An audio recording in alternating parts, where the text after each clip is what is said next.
दोस्तों इस वीडियो को ध्यान से देखना, बहुत बड़ा लेसन ये आप लोगों को देकर जाने वाली है। एक इंसान पैसे के पीछे भागता भागता गिरकर मर जाता है। फिर से देखना इस वीडियो को। अब की बार जहाँ पर ये पैसे थे, यहाँ पर मोबाइल सोचना आप लोग। सेम कंडीशन मोबाइल के साथ में होती है कि मोबाइल के पीछे लगे हुए हैं और पता नहीं कहाँ पर टाइम चला जा रहा है और ऐसी ज़िंदगी ख़त्म। फिर से देखो इस वीडियो को और अब की बार सोचो कि यहाँ पर किसी रिलेशनशिप में आप लोग पड़े हुए हो जो कि प्रोडक्टिव नहीं है और आप लोग टाइम वेस्ट किए जा रहे हो। फिर से एक कंडीशन देखने को मिलती है। तो हर जगह आप लोग इसको इम्प्लीमेंट कर सकते हो।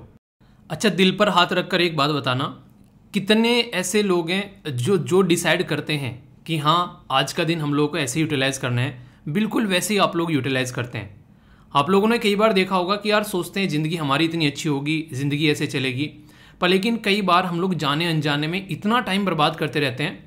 अगर उसको लिखना स्टार्ट कर देंगे ना एक पेज पर, A4 साइज की सीट पर, एक ब्लैंक सीट पर, तो आप लोगों को देखने को मिलेगा उसमें से चंद कुछ दाने ही प्रोडक्टिविटी के निकलेंगे कि हाँ जिसमें हम लोगों ने उसको ढंग से यूटिलाइज़ किया है। अगर आप लोग A4 साइज की एक सीट ले लो और उस पर 24 घंटे आप लोग लिखो कि हाँ एक एक घंटे में हम लोगों ने इस घंटे में ये काम किया है, इस घंटे में इतनी बार मोबाइल टच किया है, इस घंटे में हम लोगों ने टोटल बैठकर इतनी प्रोडक्टिविटी दिखाई है, इतने क्वेश्चन सोल्व किए हैं, इतने आंसर हम लोगों ने लिखे हैं, इतने पेजेस हम लोगों ने पढ़े हैं, तो रियलिटी में आप लोगों को पता चलेगा कि आप लोग पढ़ाई कर रहे हो या फिर ज़िंदगी वैसे ही चल रही है।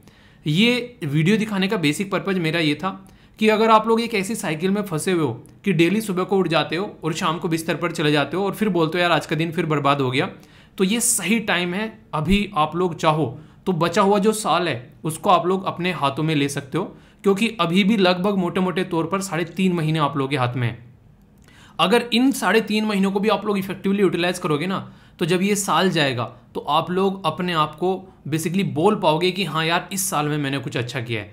तो इस तरीके से सोचो यार, थोड़ा सा अपने टाइम को ढंग से यूटिलाइज करो और देखो जो ऑलरेडी यूटिलाइज कर रहे हैं वो किस तरीके से अपनी प्रोडक्टिविटी बना रहे हैं। अभी मैंने कल ही देखा, कई सारे कमेंट मैंने पढ़े कल, तो उसमें मैंने देखा कि कई सारे बच्चे ऐसे हैं जो प्रॉपर वे में अपने टाइम को बहुत इफेक्टिवली यूटिलाइज कर रहे हैं। और स्टार्टिंग वाले दिन ना, जब पहली बार उन्होंने कमेंट किया था, कईयों के तो मुझे नाम याद हो गए। स्टार्टिंग वाले दिन जब उन्होंने आंसर लिखा था तो वो आंसर जो था वो अप टू द मार्क नहीं था, पर आज की डेट में बहुत शानदार तरीके से आंसर लिख रहे हैं। तो हर एक इंसान जो है वो अपनी लाइफ को चेंज कर सकता है। और इसमें अगर आप लोग थोड़ा सा इमोशनैलिटी वाली चीज़ और ऐड कर दोगे तो ये आप लोगों की ज़िंदगी को बहुत ज़्यादा इंप्रूव करेगा। वो कैसे? अभी यहाँ पर कल जो है एक कमेंट में पढ़ रहा था, तो यहाँ पर हरगुन कौर के द्वारा ये कमेंट किया गया। तो यहाँ पर जो सबसे शानदार चीज़ मुझे लगी, एक मूवी मैंने रिकमेंड की थी यहाँ पर जिसका नाम था यहाँ पर ये विक्रम आदित्यन, ठीक है। ये साउथ इंडिया की मूवी है, ये मैंने टेलीग्राम पर भी शेयर की थी। और इस मूवी का सबसे बेहतरीन पार्ट जो मुझे लगता है वो है ये एंड वाला पोर्शन। ये खासकर जब अपनी माँ के साथ में खड़ा होता है तो उस टाइम पर एक फीलिंग आती है कि कहीं ना कहीं एक माँ बाप को भी लगता है कि यार एक सही बच्चा पैदा किया है, उनको वो फील करने का मौका तो दो। और ये मौका आप लोग दिन में, ये मौका आप लोग ज़िंदगी में, ये आप लोग हर महीने हर दिन अपने माँ बाप को कई बार फील करा सकते हो। बस आप लोगों को एक रेस्पॉन्सिबल पर्सन बनना है और वो आप लोगों को हमेशा के लिए सपोर्ट करना स्टार्ट कर देंगे। जो हमेशा आप लोगों को लगता है कई बार ना कि हमारे माँ बाप हम जो चाहते हैं वो करने नहीं देते हैं, तो ये आप लोगों को करना पड़ेगा। इन्होंने ये मूवी जो है अपनी मम्मी जी के साथ में बैठ के देखी और यहाँ पर दोनों को ये मूवी काफ़ी अच्छी लगी, क्योंकि ये भी चाहती हैं कि फ्यूचर में IPS ऑफिसर बने। और यहाँ पर जो अच्छी बात मुझे लगी, जो यहाँ पर ये वाली लाइन देखो, इनके द्वारा बाकायदा लिखा गया है कि छोटे मौके अगर ज़िंदगी में हाथ से निकल जाए ना यार, तो उसको लेकर कभी इरिटेट मत होना, परेशान मत होना, टेंशन में मत आना, क्योंकि कुछ बड़े मौके आप लोगों का इंतजार कर रहे हैं। तो ये हमेशा जिस दिन आप लोगों ने अपनी एक तरीके से ज़िंदगी में ये एक कोटेशन बना ली कि अगर कोई छोटी चीज़ हाथ से निकल गई तो माथा नहीं पीटना है, ये सोचना है कि यार कुछ बड़ा ज़िंदगी में होने वाला है, पर लेकिन सोच के बैठ नहीं जाना है। जो रेगुलर आप लोग काम कर रहे हो तो वो काम आप लोगों को करते रहना है, ठीक है। तो ये आप लोग बेसिकली ज़िंदगी में एक अच्छी सी एक तरीके से आप लोग बोल सकते हो, एक अपनी एक थॉट प्रोसीजर ऐसा डेवलप कर सकते हो, ठीक है। तो यहाँ पर सबसे पहले तो इनको, मतलब इनकी जो मम्मी जी हैं उनके साथ में बैठ के देखा, तो आंटी जी नमस्ते, वो कह रही थी कि बताना कि मैंने साथ में देखी वीर सर को। तो काफ़ी अच्छा लगा यार, जब पेरेंट्स जो हैं वो बच्चों के साथ में इंक्लूड होते हैं, उनके सपनों को जीना स्टार्ट कर देते हैं, तो बच्चों के अंदर और जान आ जाती है। तो ये काम आप लोग करना है। एक छोटी सी चीज़ आप लोग और ऐड कर सकते हो। कई सारे बच्चे देखे हैं मैंने, कोई ऑफिसर्स लिख रहा है नाम के सामने, कोई IAS लिख रहा है, तो ये भी आप लोग लिख सकते हो जो डेली आप लोगों को फील कराए। देखिए आप लोग क्या करना है, अपने गोल के साथ में अपने आप को कनेक्ट करके रखना है, और वो कनेक्शन का कोई भी तरीका हो सकता है, ठीक है। आप लोग जिस शीशे में डेली उठकर सुबह को अपना चेहरा देखते हो उसके सामने लिख सकते हैं कि IAS ऑफिसर अपने नाम के साथ में, या फिर जो भी आप लोगों को बनना है आईपीएस ऑफिसर, या फिर आप लोगों को जो भी मन कर रहा है, जो भी जिंदगी में बनना है, वो उसके सामने रख सकते हैं और उसको फील करने की कोशिश करो, क्योंकि बनने के टाइम तो बन ही जाओगे, पर लेकिन अगर फील अभी नहीं करोगे, उस टाइम पर आप लोगों का नेचर कैसा होगा वो अभी से आप लोगों को डिसाइड करना है और उसी जिंदगी को आप लोगों को जीना स्टार्ट करना है। तो ये काम आप लोग जरूर कीजिए, तो आप लोग काफ़ी कुछ आप लोग जो है वो जिंदगी में आगे बढ़कर कर पाओगे। अंजलि के द्वारा जब आंसर दिए गए तो एक मुझे इंटरेस्टिंग चीज़ लगी, जब पूरा लेक्चर कंप्लीट हो जाता है ना तो आप लोग उसको रिकॉल कर सकते हो लिख कर भी कि कौन से टॉपिक जो है वो मैंने डिस्कस किए। तो यहाँ से क्या होगा, उन चीज़ों को आप लोग लंबे समय तक याद रख पाओगे। लंबे समय तक चीज़ें याद रखने का आसान तरीका है कि उसको रिकॉल करना आप लोग स्टार्ट कर दो। ये ऐसी चीज़ें हैं, इनको ज़िंदगी में अपनी लाइफ का पार्ट बना लो। आप लोगों को पता भी नहीं चलेगा कि देखते ही देखते आपकी ज़िंदगी जो है वो कितने प्रोडक्टिव पाथ पर चल पड़ी है। ये आप लोगों को तब फील होगा जब रिजल्ट आने स्टार्ट होंगे। तो इसलिए कहता हूँ कि ज़िंदगी में एक तो अपना गांठ बांध लो, अपनी ज़िंदगी में कुछ चीज़ें फिक्स कर लो, सोने और उठने का टाइम फिक्स कर लो, ये समझो 90% प्रॉब्लम सोल्व हो जाएंगी। बहुत सारे बच्चे ऐसे हैं जो टाइम पे सोते नहीं है और टाइम पे उठते नहीं है, और असफलता का मेन रीज़न यहाँ पर ही आता है क्योंकि आप लोग एक डिसिप्लिन लाइफ नहीं जी रहे हो।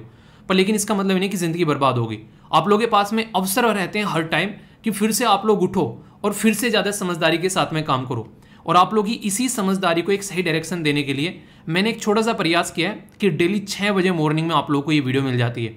तो अगर आप लोग इस वीडियो को डेली मॉर्निंग में अपनी बैलेंस डाइट बनाते हैं तो इस बात की मैं गारंटी देता हूँ पूरी एनर्जी रहेगी पूरे दिन और पेट भी खराब नहीं होगा अगर ये वाली डाइट आप लोग खाते हैं, ठीक है।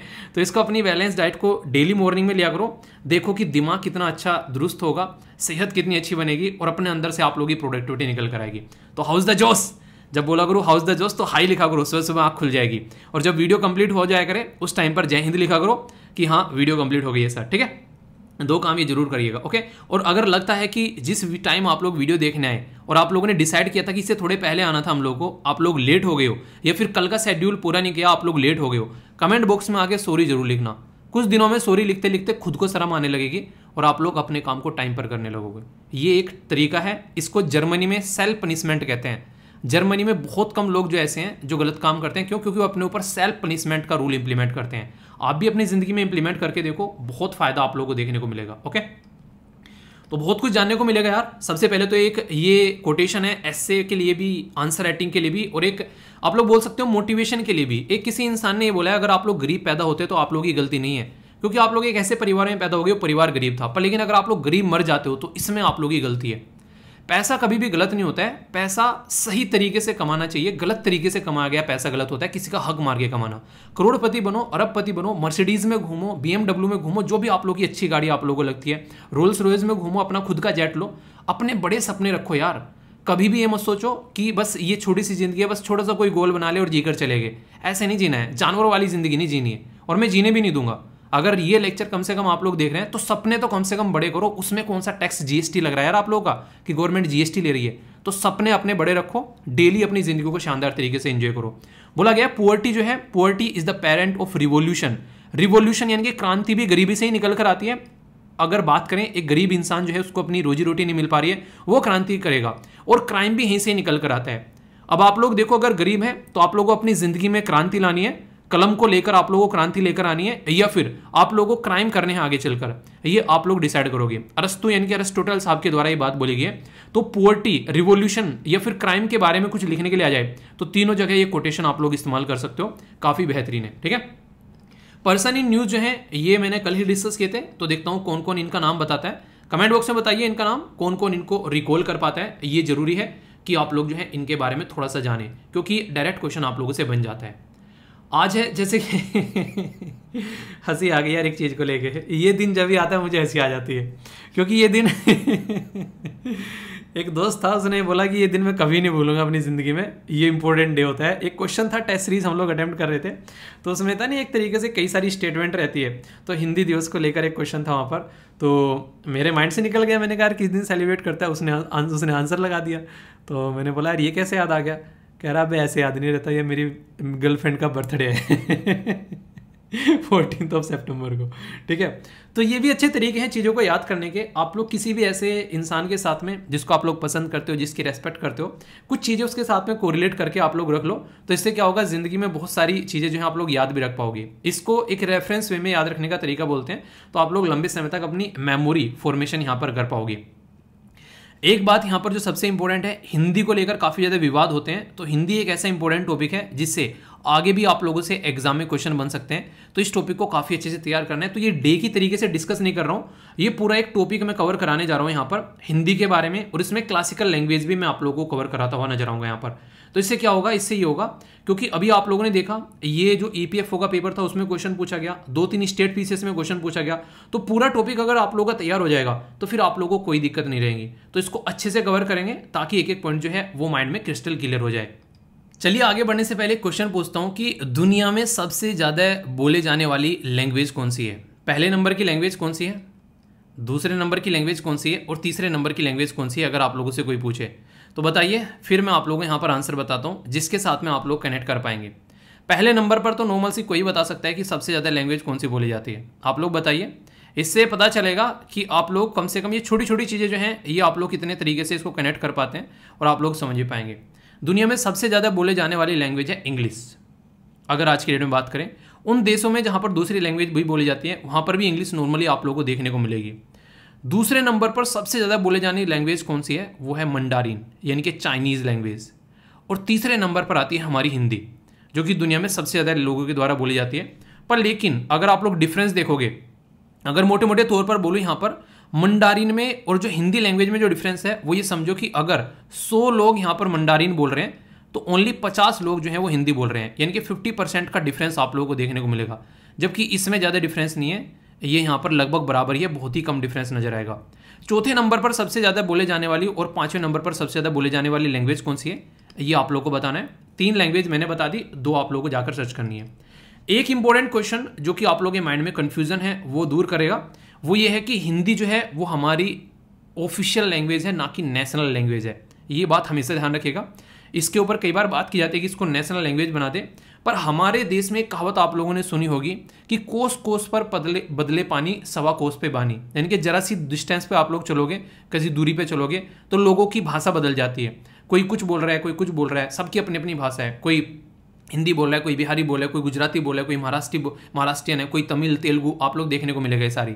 ठीक है, तो इस तरीके से है। आपकी लैंग्वेज क्या है जो आप लोग नॉर्मली प्रेफर करते हैं बोलना, बताना जरूर। और उसमें कोई भी सेंटेंस, प्यारा सा सेंटेंस लिखिएगा एक पर्टिकुलर उसी लैंग्वेज में, मैं देखूंगा कितने मेरी समझ में आता है। ठीक है पर लेकिन एक चीज़ आप लोगों को देखने को मिलेगा, जो लैंग्वेज होती है ना उसमें एक इंटरेस्टिंग चीज़ है, ज़्यादा डिफरेंस नहीं है। कई सारे शब्द आप लोग पकड़ सकते हो जब कोई इंसान जो है कोई लैंग्वेज बोलता है, तो ये आप लोगों को जरूर नजर आएगा। ठीक है, तो अपनी पर्टिकुलर लैंग्वेज में कोई भी आप लोग वर्ड लिखिएगा तो देखता हूँ एक दूसरे को समझ सकते हैं क्या, आप लोग देख लिखिएगा और एक दूसरे के समझने की भी कोशिश कीजिएगा। 14 सितंबर ही क्यों यहाँ पर ये डेट ये बेसिकली डिसाइड की गई, क्योंकि एक इंपॉर्टेंट पर्सनैलिटी थी जिनका नाम था बोहर राजेंद्र सीमा। इनके द्वारा बहुत बड़ा प्रयत्न किया गया कि हिंदी को हम लोग अपने देश की नेशनल लैंग्वेज बनाएं। तो इनके उस प्रयत्न के बेस पर ये ऑफिशियल लैंग्वेज बन गई। और इसी के चलते यहाँ पर इनकी जो बर्थडे है जो 14 सितंबर को, वो हम लोग यहाँ पर हिंदी दिवस के रूप में सेलिब्रेट करते हैं। हिंदी जो है यहाँ पर ये अगर इसके बारे में बात की जाए, देवनागरी स्क्रिप्ट में हम लोग इनको फॉलो करते हैं हिंदी को, जो कि ऑफिशियल लैंग्वेज हमारे देश में ये बेसिकली एज ए अचीव की गई या फिर अडेप्ट की गई 1949 में। इंपॉर्टेंट मुद्दा यहाँ पर यह है कि अगर बात करें आप लोगों से कि हमारे देश में ये रेटिफाइड की गई कॉन्स्टिट्यूशन असेंबली के द्वारा यहाँ पर जो कि यहाँ पर एक तरीके से इंप्लीमेंट किया गया 26 जनवरी 1950। पूरा संविधान हमारा 26 जनवरी 1950 को इंप्लीमेंट नहीं किया गया। आप लोगों को पता होगा 26 नवंबर 1949 में यहाँ पर जो संविधान का कुछ पोर्शन इंप्लीमेंट कर दिया था। एक इंपॉर्टेंट आर्टिकल है हमारे संविधान के अंदर जिसको आप लोग इंपॉर्टेंट अनुच्छेद बोल सकते हो, ये 343वां, ये Hindi written in Devanagari adopt as a official language. ये पर्टिकुलर सेंटेंस कहां से निकल कर आता है, ये इस पर्टिकुलर आर्टिकल से निकल कर आता है। ये तो कुछ बेसिक चीजें हो गई। अब आप लोगों से मैं बात करता हूं संविधान के बारे में। हालांकि ये टॉपिक मैं आप लोग कई बार बता चुका हूं, पर लेकिन थोड़ा सा और रिवीजन हो जाएगा, पेशेंस के साथ में सुनिएगा, क्योंकि बहुत सारी चीजें आप लोग भूल चुके हैं। अगर ये आप लोगों को लगता है नहीं भूले हो तो आंख बंद करो और आंख बंद कर बताओ, क्योंकि आंसर यहीं पर लिखे हुए हैं। आंख बंद कर बताओ कि हमारे जो संविधान में जो 22वां जो हमारे संविधान में जो 8वां शेड्यूल है उसमें जो 22 लैंग्वेज हैं, आप लोगों को ये बताना है कि जो डोगरी है वो कौन से संविधान में संशोधन करके ऐड की गई थी। अगर आंख बंद कर आप लोग रिकॉल कर पा रहे हो तो इसका मतलब बिल्कुल सही है, और अगर नहीं कर पा रहे हो तो इसका मतलब आप लोगों को इन चीज़ों का रिवीजन करते रहना चाहिए। क्योंकि अगर क्वेश्चन पेपर उठाकर देखोगे तो ये बड़ी ही बेसिक से क्वेश्चन यहाँ से बनते हैं डायरेक्ट। और क्वेश्चन क्या यार, ये तो ऐसी चीज़ें हैं आप लोगों को पता होनी चाहिए कि हमारे देश के अंदर में कितनी ऐसी लैंग्वेज हैं जो कि इस पर्टिकुलर कैटेगरी में ऐड है 8वें शेड्यूल के अंदर में। तो टोटल 22 लैंग्वेज आप लोगों को देखने को मिलेगी। देश के अलग अलग रीजन में इनको पार्ट बनाया गया है, अलग अलग लोकल एरिया में इनको यूज किया जाता है। आसामीज, बंगाली, गुजराती, हिंदी, कन्नड़, कश्मीरी, कोंकणी, मलयालम, मणिपुरी, मराठी, नेपाली, उड़िया। इंपॉर्टेंट है यहाँ पर, फिर से बोल रहा हूँ, नेपाली है इसमें पर लेकिन इंग्लिश नहीं है इसमें। ये कंफ्यूजन के ऊपर ऑलरेडी यूपीएससी भी क्वेश्चन पूछ चुकी है, ठीक है।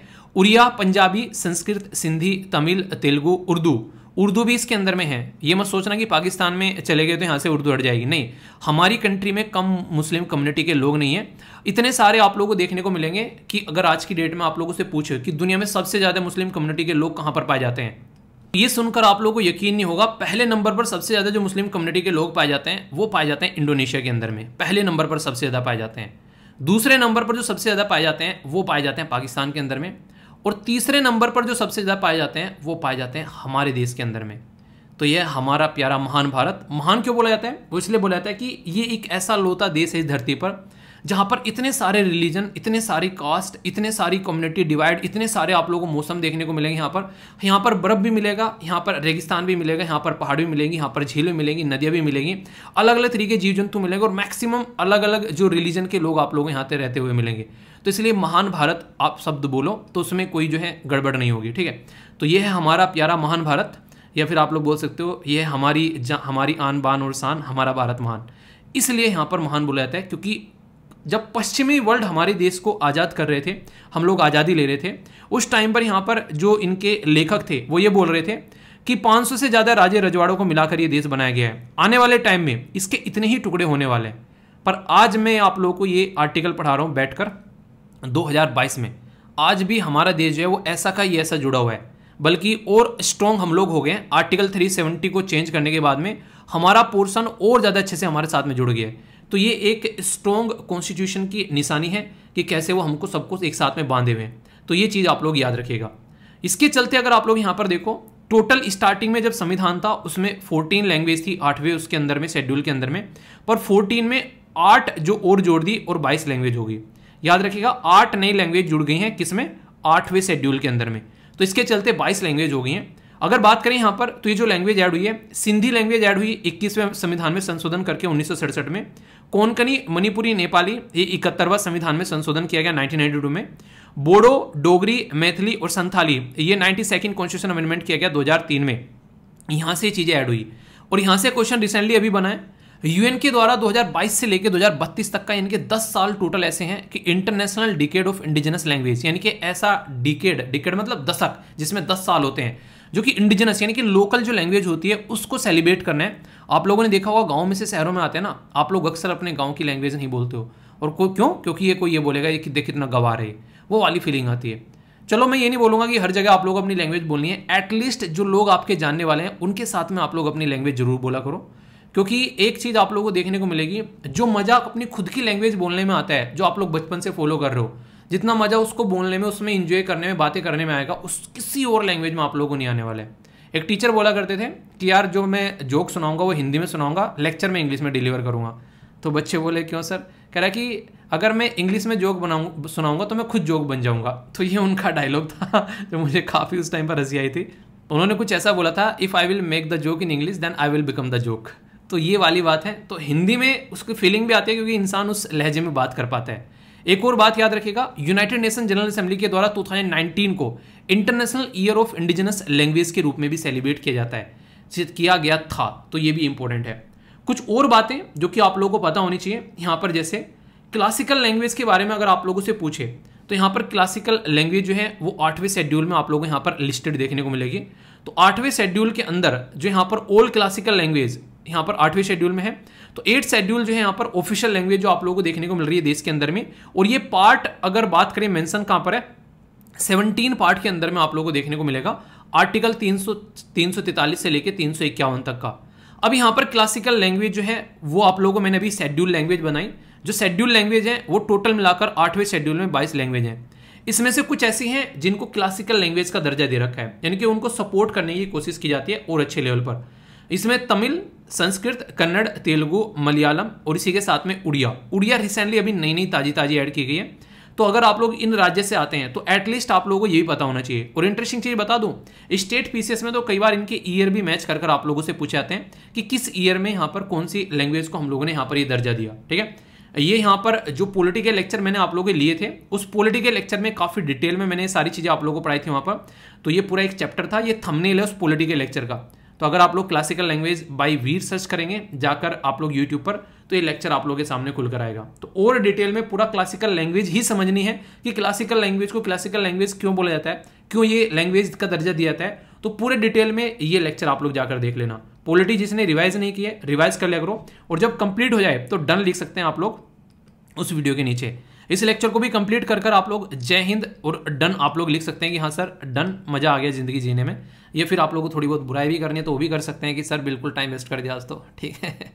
तो मैं हाथ जोड़कर माफी मांग लूंगा यार, टाइम वेस्ट हो गया तो मेरी वजह से। मैं नहीं चाहता मेरी वजह से कभी किसी का टाइम वेस्ट हो, इसलिए मैं कोशिश करता हूँ जो भी चीज़ें हों थोड़ी सी फिक्स हो जाए। जैसे मैंने बोला है सैटरडे को शाम को आप लोगों को जो बोला है मैंने कि 8:30 बजे आप लोगों की क्वेश्चन की वीडियो आया करेगी सैटरडे को, जिसमें प्रैक्टिस किया करेंगे जो भी हम लोगों ने डिस्कस किया है। ठीक है, मंथ में आप लोगों को मंथली वीडियो देखने को मिलती है, उसको आप लोग एंजॉय कर सकते हैं। तो जो भी चीज़ें होती हैं मैं उसको फिक्स कर देता हूं ताकि आप लोगों का टाइम जो है वो वेस्ट ना हो, आप लोगों को टाइम की कदर होनी चाहिए। कुछ और बातें मैं आप लोगों को यहाँ पर बताना चाहूँगा। याद रखेगा सितंबर 14 ये इंडिया के अंदर में हम लोग हिंदी दिवस के रूप में सेलिब्रेट करते हैं। 10 जनवरी वर्ल्ड हिंदी डे के रूप में सेलिब्रेट किया जाता है, जिसको विश्व हिंदी दिवस बोलते हैं। इंटरनेशनल मदर लैंग्वेज डे, यहां से क्वेश्चन पूछा गया रिसेंटली अभी, ये 21 फरवरी को सेलिब्रेट किया जाता है। इसके पीछे बहुत बड़ा एक तरीके की मुहिम आप लोग बोल सकते हो बांग्लादेश के अंदर चली, क्योंकि बांग्लादेश के अंदर में जो इनकी लैंग्वेज है उसको दबाने की कोशिश की जा रही थी यहाँ पर पाकिस्तान के द्वारा, और वहाँ पर जो बेसिकली अपनी खुद की लैंग्वेज जो है वो थोपने की कोशिश की जा रही है। ठीक है, तो यहाँ पर इनकी बंगाली लैंग्वेज आप लोगों को देखने को मिलेगी। तो इसके चलते यहाँ पर जो इन्होंने जो लड़ाई लड़ी वहाँ पर, तो यहाँ पर उस टाइम पर बांग्लादेश को ईस्ट पाकिस्तान बोला जाता था और पाकिस्तान को वेस्ट पाकिस्तान बोला जाता था। तो बंगला लैंग्वेज के लिए इन्होंने अपने हथियार उठाए, उसके लिए यहाँ पर इन्होंने लड़ाई लड़ी। तो इसको ध्यान में रखते हुए आगे चलकर यूनेस्को के द्वारा यहाँ पर एक कॉन्फ्रेंस थी 2000 में, ये भी क्वेश्चन बन चुका है, ये भी स्टेटमेंट थी क्वेश्चन के अंदर में कि यहाँ पर इसको एक इंटरनेशनल मदर लैंग्वेज डे के रूप में सेलिब्रेट किया जाए। तो ये काफी एक इंपॉर्टेंट क्वेश्चन भी यहाँ से बनता है। तो इसलिए बोलता हूँ यार, आप लोगों ने सुना मदर टंग, मदर टंग का मतलब क्या होता है? बेसिकली एक ऐसी आप लोग बोल सकते हो लैंग्वेज जो कि आप लोगों ने मदर के साथ में मिलकर आप लोगों ने सीखी हो, यानी कि अपने बचपन से सीखते हो आप लोग आए हो। तो इसीलिए कहते हैं कि बच्चों को थोड़ा सा मदर टंग में पढ़ाना चाहिए ताकि वो चीज़ों को ढंग से अंडरस्टैंड कर सकें और उन चीज़ों को कभी बोले ना। तो इसीलिए शब्द मदर टंग यहाँ पर इस्तेमाल किया जाता है। तो ये बात आप लोग हमेशा याद रखिएगा, ठीक है। तो ये पूरा एक आर्टिकल कवर हो गया और कई सारे एडिटोरियल भी आप लोगों को देखने को मिलेंगे। तो इसके चलते आप लोग कनेक्ट कर सकते हैं क्या सही है क्या गलत है, कौन कौन से क्वेश्चन बने, कोई कंफ्यूजन नहीं होना चाहिए। फीडबैक जरूर देना, कल भी काफ़ी शानदार तरीके से आप लोगों ने फीडबैक दिया। कोशिश करनी है कि 10K प्लस जो है आप लोगों को सपोर्ट प्रोवाइड कराना है। इससे यूट्यूब को पता चलता है कि ये लेक्चर जो है इनअप्रोप्रिएट नहीं है, वरना फिर वो इसको इनअप्रोप्रिएट कैटेगरी में डाल देता है, ठीक है। तो इसमें आप लोग बोल सकते हैं, एक तरह सपोर्ट प्रोवाइड करा सकते हैं, जैसे भी लगे। लाइक डिसलाइक भी करेंगे, कोई दिक्कत नहीं है, जो भी आप लोगों को लगे। और आप लोग इसको शेयर भी कर सकते हैं अगर लग रहा है कि चीज़ आप लोगों को फायदा पहुंचा रही है। क्यों? क्योंकि प्यार जो है वो बांटने से बढ़ता है। ओके, एक आर्टिकल डिस्कस करूंगा इसी से मिलता जुलता, क्योंकि कई सारे एडिटोरियल आप लोगों को यहाँ पर देखने को मिलते हैं, तो इसके साथ में आप लोग कनेक्ट कर पाएंगे। द हिंदू के द्वारा यहाँ पर ये काफ़ी अच्छे से कवर किया गया था, और ये भी यहाँ पर जो मीडियम से ही रिलेटेड है कि हम लोग को किस मीडियम में एजुकेशन को प्रोवाइड कराना चाहिए। रीजनल लैंग्वेज काफ़ी इंपॉर्टेंट है यहाँ पर लर्निंग के लिए, उसके ऊपर फोकस दिया जाता है। आप लोगों से मैं क्वेश्चन भी पूछूंगा यहाँ कर आगे बढ़ने से पहले। आप लोग खुद सोचिए, आप लोग एक गांव से निकल कर आते हैं या फिर आप लोग एक शहर से निकल कर आते हैं जहां पर एक पर्टिकुलर लैंग्वेज बोली जाती है। अब आप लोगों को लग रहा है कि यहां से तो निकल कर आप लोग आगे, आप लोगों ने अपनी 12वीं क्लास कंप्लीट कर ली, अब आप लोगों को आगे चलकर इंजीनियरिंग करनी है। इंजीनियरिंग करनी है, फिर कोई हायर डिग्री आप लोगों को लेनी है। आप लोगों को क्या लगता है जो हायर डिग्री या फिर इंजीनियरिंग आप लोगों को करनी है वो उसी लैंग्वेज में अगर करा जाए तो मजा आएगा, या फिर कोई दूसरी लैंग्वेज होनी चाहिए? इंग्लिश में नॉर्मली यहाँ पर आप लोगों को सारी चीज़ें देखने को मिलती है, तो क्या सही लगेगा आप लोगों को? मतलब अपनी लोकल लैंग्वेज, तो आप लोग यहाँ पर लिख देना लोकल लैंग्वेज, ठीक है। अगर आप लोगों को लगता है कि नहीं इंग्लिश सही है, वहाँ पर इंग्लिश ही फोकस करनी चाहिए, तो इंग्लिश लिख देना। अब यहाँ पर मैं आप लोगों को प्रोज एंड कॉन्स दिखाऊंगा, यानी कि उसके क्या क्या फायदे और क्या क्या नुकसान है। उसके बेस पर आप लोग चीज़ों को अंडरस्टैंड कर पाएंगे, उससे आप लोग चीज़ों को कनेक्ट भी कर पाएंगे कि क्या सही होता है और क्या गलत होता है। क्योंकि जब तक आप लोग दोनों एक तरीके कि दोनों पहलू नहीं समझोगे, आप लोगों ने देखा होगा एक सिक्के के 2 पहलू होते हैं, ठीक है। जब तक दोनों पहलू आप लोगों की समझ में नहीं आएंगे तब तक उसके बारे में आप लोग एक अच्छा आंसर नहीं लिख पाओगे। तो अभी उसी के बारे में मैं आप लोगों से बात करूंगा। अभी यहाँ पर जैसे कि हमारा देश जो है उसमें बहुत सारी लैंग्वेज आप लोगों को देखने को मिलती है। आप लोग जानते हैं कि 8वें शेड्यूल के अंदर 22 लैंग्वेज भी मेंशन है यहाँ पर। तो इसमें कुछ अच्छी चीज़ें और कुछ बुरी चीज़ें यहाँ पर निकल कर आती हैं, तो उनको हम लोग समझेंगे। यूजीसी ग्रांट कमीशन के जो चेयरमैन हैं जगदीश कुमार, उनके द्वारा यहाँ पर कुछ बातें बोली गई कि क्रिएटिव थिंकिंग अगर आप लोगों को डेवलप करनी है बच्चों की, कि वो कुछ अच्छा सोच सकें, कुछ अपने एक तरीके से नहीं बोल सकते, रचनात्मक सोच उनकी अगर आप लोगों को बनानी है, तो आप लोगों को उन बच्चों को उनकी मातृभाषा में सिखाना पड़ेगा। ये बातें यहाँ पर बोली गई है। आप लोग इससे कितने सहमत हो कि उनको उनकी मातृभाषा में सिखाना पड़ेगा? अब मैं आप लोगों को इसके कुछ फायदे और कुछ नुकसान बताऊंगा, जिसको आप लोग आंसर राइटिंग में भी यूज कर पाओगे। हमारा देश जो है वहाँ पर अलग अलग लैंग्वेज बोली जाती है। उर्दू हो गई जम्मू एंड कश्मीर में, यहाँ पंजाबी हो गई, ये हिंदी वाली बेल्ट है यहाँ पर। इधर आप लोगों को नेपाली भी बोलते हुए नजर आएंगे कई सारे सिक्किम के अंदर में। इंग्लिश अरुणाचल प्रदेश इन रीजन में देखने को मिलेगी। गुजराती यहाँ पर मराठी देखने को मिलेगी। इधर आओगे तो उड़िया हो गई, बंगाल में जाओगे तो बंगाली होगी यहाँ पर, कोंकणी हो गई यहाँ पर गोवा के अंदर में, कन्नड़ कर्नाटक के अंदर में, मलयालम आप लोगों को केरला के अंदर में, तमिल आप लोगों को यहाँ पर तमिलनाडु के अंदर में, और तेलुगु आप लोगों को आंध्र प्रदेश और तेलंगाना के अंदर में लोग बोलते हुए पाए जाते हैं। ऐसा नहीं है, और भी कई सारी हैं, जैसे मीजो लैंग्वेज बोली जा रही है यहाँ पर, इसी के साथ में असमिया लैंग्वेज है। तो कई सारी लैंग्वेज हमारे देश में अलग अलग रीजन में बोली जाती है। आप लोग यहाँ पर एक तरीके से अब समझिएगा, जो मैं बोलने जा रहा हूँ बहुत इंपॉर्टेंट पॉइंट बोलने जा रहा हूँ। आप लोगों को लगता होगा कि लोकल लैंग्वेज में ही हम लोगों को जो है इंसान को एजुकेशन कंप्लीट करानी चाहिए। बहुत ज़्यादा फायदे हैं, क्योंकि उसकी लर्निंग स्किल जो है वो काफ़ी अच्छी होगी। वो इंसान जो है काफ़ी अच्छी चीज़ों को अंडरस्टैंड कर पाएगा और अच्छे लेवल पर चीज़ों को सीख पाएगा। नो डाउट, बिल्कुल थम्स अप है इस चीज़ को। पर लेकिन दूसरा एंगल आप लोग देखो यहाँ पर, अगर एक बच्चा रहने वाला है गुजरात का और गुजराती में उसने अपनी पूरी एजुकेशन कंप्लीट करी है, और कल को चलकर यहाँ पर उस बंदे को उसकी इंजीनियरिंग जो है गुजराती लैंग्वेज में कंप्लीट करी है, और उस बच्चे को भेज दिया गया यहाँ पर मान लीजिए उत्तर प्रदेश के अंदर में या फिर बिहार के अंदर में, तो वो जो बच्चा है क्या वहाँ पर वो हिंदी को पचा पाएगा? क्या हिंदी वो प्रॉपर समझ पाएगा? क्या जो जॉब वो कर रहा होगा वहाँ पर उस लोकल एरिया में, क्या वो वहाँ पर उसको पर्टिकुलर तरीके से इंप्लीमेंट कर पाएगा? तो अगर लोकल लैंग्वेज में ही सारी एजुकेशन को कंप्लीट करा जाए तो इसका सबसे बड़ा इंपैक्ट ये पड़ता है कि आगे चलकर वो अपने एरिया में ही जॉब कर पाएगा, वो नेशनल लेवल पर जॉब नहीं कर पाएगा। जहां पर जाएगा वहां की लैंग्वेज जो है उसके लिए प्रॉब्लम क्रिएट करेगी। तो इसीलिए कहते हैं कि स्टार्टिंग की एजुकेशन जो है वो लोकल लैंग्वेज में प्रोवाइड करा दो, पर लेकिन आगे की एजुकेशन जो है, खासकर हायर एजुकेशन जो है, उसके लिए इंग्लिश मीडियम रखो, ताकि देश में कहीं भी जाकर अगर वो जॉब करे तो उसको कोई दिक्कत देखने को नहीं मिले। पॉइंट नंबर 1, जब आप लोग यूपीएससी का एग्जाम देने जाते हैं, नॉर्मली अगर आप लोग देखो वो 2 भाषाओं में प्रिंट होता है, एक तो हिंदी और एक इंग्लिश में आप लोगों को नॉर्मली देखने को मिलता है। ठीक है, तो इसीलिए कहते हैं कि आप लोगों को कोशिश ये करनी चाहिए कि एटलीस्ट एक लैंग्वेज पर आप लोगों की कमांड होनी चाहिए, ताकि आप लोग पेपर को अंडरस्टैंड कर सको। और इंग्लिश हिंदी वालों को तो मैं ये बोलूंगा कि आप लोगों को थोड़ी सी इंग्लिश पर भी कमांड करनी पड़ेगी, क्योंकि कल को चलकर जैसे ही आप लोगों का सिलेक्शन होगा तो देश के किसी भी कोने में आप लोगों को ट्रांसफर किया जा सकता है। तो आप लोगों को एटलीस्ट कुछ आप लोगों की अंडरस्टैंडिंग डेवलप होनी चाहिए इंग्लिश को लेकर भी। खासकर हिंदी जो स्पीकिंग जो स्टूडेंट है उनको थोड़ा सा तो फोकस देना चाहिए। एटलीस्ट डेली आप लोग न्यूज़ सुन लिया करो इंग्लिश में, आप लोगों को ऑल इंडिया रेडियो पर न्यूज़ देखने को मिल जाती है। ठीक है, इसी के साथ में कोई प्रोग्राम इंग्लिश में आप लोग सुन सकते हैं। बहुत सारे लोग ये कहते हैं कि सॉन्ग वगैरह भी सुन लो, पर रीडिंग एक अच्छी तरीका होता है। रीडिंग आप लोग एक रीडिंग की हैबिट डेवलप कर सकते हो। सारी एनसीईआरटीज आप लोग इंग्लिश हिंदी में देखने को मिल जाएंगी, तो उसको आप लोग अच्छे से एंजॉय कर सकते हो। तो इसके चलते हम लोग देश को अच्छे से कनेक्ट कर पाएंगे। और जरूरी है यहाँ पर कि अगर आप लोगों को सजेशन भी देना हो तो ये बोलना कि स्टार्टिंग की चीज़ें जो हैं वो आप लोग उसको बेसिकली लोकल लैंग्वेज में सिखा सकते हो, मदर टंग में, पर आगे की चीज़ें जो हैं आप लोग अगर ऐसा रहे, ये कैसा रहेगा कि दोनों लैंग्वेज में प्रोवाइड करा दो ना, इंग्लिश में भी प्रोवाइड करा दो चीज़ें और लोकल लैंग्वेज में प्रोवाइड करा दो। इंजीनियरिंग एक ऐसा बैरियर है आज के डेट में कि इंग्लिश वाले लोग ही या फिर बच्चे ही उसको आगे लेकर चल पाते हैं। जो हिंदी वाले हैं उसको बहुत ज़्यादा प्रॉब्लम देखने को मिल जाती है। जैसे कि मेरा बोर्ड जो है वो हिंदी रहा स्टार्टिंग में, पर जैसे ही मैंने यहाँ पर इंजीनियरिंग में एडमिशन लिया तो इतनी दिक्कतें हुई यार, मतलब एक ऐसा लग रहा था कि कहाँ फंस गया मैं स्टार्टिंग में आके, कुछ भी समझ में नहीं आ रहा था। तो 1 साल तो ऐसे ही निकल गया चीज़ों को समझने में। आगे चलकर फिर जो है परफॉर्मेंस थोड़ी बेहतर होना स्टार्ट हुई।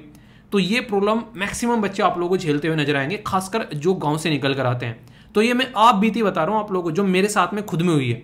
तो आप लोग खुद सोचो, जो ऑलरेडी ऐसे बच्चे हैं जो मैक्सिमम ये प्रॉब्लम फेस कर रहे हैं, बहुत सारे ऐसे हैं कि जिनको टूट जाते हैं, मतलब उनको ये लगता है कि होगा ही नहीं। मैं आप लोगों को बता दूं, एक पर्टिकुलर जो दोस्त था उसको इंग्लिश बिल्कुल समझ में नहीं आती थी। तो क्लास चल रही थी हमारी जो बेसिकली कम्युनिकेशन की, इलेक्ट्रॉनिक्स एंड कम्युनिकेशन में। तो वहाँ पर एक जो फर्स्ट सेमेस्टर होता है, फर्स्ट ईयर की अगर मैं बात करूँ वहाँ पर, तो ऐसा होता है कि सारे सब्जेक्ट मिक्स पढ़ाए जाते हैं। तो इलेक्ट्रिकल वाले टीचर पढ़ा रहे थे और वहाँ पर वो बेसिकली जो मोटर के बारे में समझा रहे थे। तो उसको गाँव से आता था तो मोटर के बारे में पता होता था कि जल जाता है, ऐसे ऐसे बांधते हैं, फलाना ढिमकाना।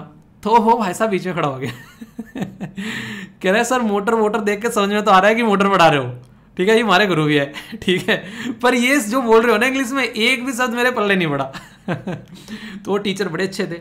उन्होंने, टीचर ने बोला देखो यार, आप लोगों को ये लग रहा है कि मैं इंग्लिश में चटर पटर यहाँ पर कर रहा हूँ कि मैं इंग्लिश बैकग्राउंड का बच्चा हूँ, मैं इंग्लिश में पढ़ाऊँगा स्टार्टिंग से। नहीं, मैं हिंदी से ही पढ़ के आया हूँ, मैंने इस चीज़ को टाइम दिया है और मैंने ये चीज़ सीखी है, इसीलिए मैं यहाँ पर आज के में ये काम कर पा रहा हूँ। तो कभी भी यार इन चीज़ों को ना बैरियर मत बनाओ ज़िंदगी में, ठीक है। अगर लग रहा है कोई चीज़ नहीं आ रही है, उसको सीख लो। इंसान इसीलिए तो अच्छा इंसान इसीलिए तो जाना जाता है कि उसके पास में एक दिमाग है, सोचने समझने की क्षमता है, उसकी ज़िंदगी में गलत हो रहा है तो उसको सही कर सके। आप लोग खुद देखो, एक पर्टिकुलर लैंप रखा हुआ है आप लोगों के पास में, और उसकी वजह से आप लोग जो लैंप गिरा, पड़ रहे थे आप लोग, और आप लोग के गद्दे पर उसकी वजह से आग लग गई, आग जल रही है, आप लोग लेटे रहोगे क्या? मतलब जलने दो मजे में, उठकर नहीं भागोगे क्या वहाँ से? तो जिंदगी में प्रॉब्लम है तो उठकर उसका सॉल्यूशन निकालने की कोशिश किया करो, ना कि जो पढ़ रहा है बस चलने दे, इग्नोर करते रहे। सामने कोई वोकैबुलरी आ गई, उसका मतलब नहीं पता है, छोड़ देते हैं, बाद में देख लेंगे। अरे क्यों छोड़ देते हैं? कल फिर आएगी सामने, फिर परेशान करेगी भाई साहब। रीजनल शब्द का अर्थ क्या है, नहीं समझ में आ रहा, जाकर सर्च क्यों नहीं करते हो? ये इंटरनेट इतनी सारी सोर्स बैठ के देख देते हो। एक जो मैंने आप लोगों से शेयर किया था कल, एक बच्चा कह रहा है सर प्राइवेट वाली बातें बाहर मत बताया करो अरे यार नाम थोड़ी ना लिया, वॉशरूम में बैठ के 2-2 घंटे निकाल दिए, ठीक है, शॉर्ट्स वीडियो देखते हुए। वहाँ पे बैठ के 4-5 वोकैबुलरी देख लो, डेली 5 वोकैबुलरी तो मैं आप लोगों की कंप्लीट करा देता हूँ। एंटोनिम्स एनोनिम्स के साथ में अगर सारे काउंट करोगे तो 15 से 20 डेली आप लोगों को नए शब्द में बता देता हूँ आप लोगों को। तो जिंदगी में प्रोडक्टिव रखो, सीखने की चाह रखो, ना कि इन चीज़ों में घिरे रहोगे, वरना जिंदगी कब निकल जाएगी पता भी नहीं चलेगा। तो इसलिए कुछ ना कुछ नया सीखते रहो यार। जहां भी आप लोगों को लगता है नहीं समझ में आ रहा है कि इक्वेशन कैसे सोल्व करनी है, समझो। नहीं समझ में आ रहा है कि इस आर्टिकल में क्या लिखा है, समझो उसको, फोकस दो जरा सा। इंग्लिश हिंदी ट्रांसलेशन गूगल पर जाकर देखने को 1 मिनट में मिल जाएगा। जो इंग्लिश में नहीं समझ में आ रहा है जाकर चेप दोस्त में जाके हिंदी में आ जाएगा। ये कहां से ला रहा हूं ये लिखकर, ये इंग्लिश और हिंदी कहां से ला रहा हूं लिखकर। इंग्लिश में रहता है, इंग्लिश उसमें डाल दिया गूगल ट्रांसलेटर में, आ गया सामने, पूरा का पूरा लिखा हुआ है। पूरी एक पीपीटी का पॉइंट आप लोग समझ सकते हैं। तो ये आप लोगों के अंदर इतना जज्बा होना चाहिए कि आप लोग इस काम को करने के लिए तैयार हो, वरना पीछे रहोगे जिंदगी में, कभी आगे नहीं बढ़ोगे अगर इन चीजों को इग्नोर करते रहोगे, ठीक है। इसके ऊपर यहाँ पर एक कंट्रोवर्सी भी हो गई थी, अजय देवगन और यहाँ पर जो सुदीप है, उनमें दोनों में तू मैम हुई थी थोड़ी बहुत, हालांकि वो फिर साइड में होगी। पर पूरा मुद्दा यह भी आज के में देखो, आप लोग जो भी मूवी आ रही है साउथ इंडिया की, उनको हम लोग हिंदी में भी रिलीज कर रहे हैं, क्योंकि इससे क्या हो रहा है, कंटेंट बड़ा शानदार था और साउथ इंडिया की जो चीज़ें निकल कर आ रही है वो बड़ी शानदार थी। अक्सर क्या करते थे बॉलीवुड वाले, उसका डब क्रिएट किया, उसको हिंदी में किया और अपने आप मजे लूट के ले जाते थे। अब जैसे ही आने लगे निकल के, इनको बेचारों को स्क्रिप्ट ही नहीं मिल रही है कि कॉपी कहाँ से मारे, क्योंकि खुद का तो दिमाग लगाना नहीं होता था ना, तो ये दिक्कतें देखने को मिलती थी। तो बहुत सारे ऐसे इश्यूज हैं जो चलते थे। अब चीज़ें जो है सही डायरेक्शन में बढ़ती नजर आ रही है, तो इसके ऊपर काम करना भी जरूरी है। एक इंसान जो है जो चीज़ों को अंडरस्टैंड कर पाएगा वही चीज़ों को आगे लेकर भी चल पाएगा सही तरीके से। तो एक इंसान का इंटेलेक्चुअल लेवल भी तभी बढ़ेगा अगर उसकी अंडरस्टैंडिंग बढ़ रही है, और वो तब बढ़ेगी अगर उसको चीज़ समझ में आ रही है। समझ में ही नहीं आ रही है तो कैसे वो चीज़ों को बढ़ा पाएगा। तो लैंग्वेज एक कनेक्टिविटी का मीडियम है, पर लेकिन वो अंडरस्टैंड आनी चाहिए इंसान को। रीजनल लैंग्वेज को अगर आप लोगों को आगे लेकर चलना है, प्रमोट करना है, तो उसके लिए क्या कर सकते हैं। सबसे पहले तो technology, artificial intelligence based technology, कुछ भी आप लोग कन्वर्ट करा सकते हो आज के डेट में। रोबोट यार घरों में खाना बना रहे हैं लोगों के, होस्ट आप लोगों को देखने को मिलेगा, जो एक तरीके से हॉस्पिटैलिटी जो इंडस्ट्री है, यानी कि अगर बात करूँ तो होटल में सर्विंग रोबोट करते हुए आप लोगों को नजर आ जाएंगे। नेशनल एजुकेशन पॉलिसी में भी यहाँ पर मदर टंग को सपोर्ट करने की बात की जा रही है। नेशनल एजुकेशन पॉलिसी में आप लोगों ने देखा होगा मटेरियल को रीजनल लैंग्वेज में डेवलप करने की बात की गई, ताकि एजुकेशन को आप लोगों ने देखा होगा इंग्लिश नहीं इंग्लिश बनाना चाहिए। इंग्लिश मतलब हिंदी और इंग्लिश में भी, यानी कि जैसे मैं आप लोगों को दिखा रहा हूँ चीज़ें वो इंग्लिश में लिखी हुई है, पर एक एक चीज़ें मैं आप लोगों को एक्सप्लेन कर रहा हूँ, तो ये क्या हो गया, ये हिंदी हो गई। तो हिंदी और इंग्लिश को मिक्स कर इंग्लिश लैंग्वेज आप लोगों को देखने को मिल जाती है। संविधान के अंदर अगर आप लोग जाओगे, कई सारे कॉन्स्टिट्यूशनल प्रोविजन है, जैसे आर्टिकल 345, ठीक है, आर्टिकल 346, 347, 350A, 350B, 351, ये सारे कहीं ना कहीं किसी न किसी तरीके से कहीं मदर टंग के बारे में बात करेंगे, कहीं स्पेशल ऑफिसेज के बारे में बात करेंगे, ताकि जो माइनॉरिटी की लैंग्वेजेस को देखा जा सके। मतलब हर एक लेवल पर ये सपोर्ट प्रोवाइड कराने की बातें करते हैं।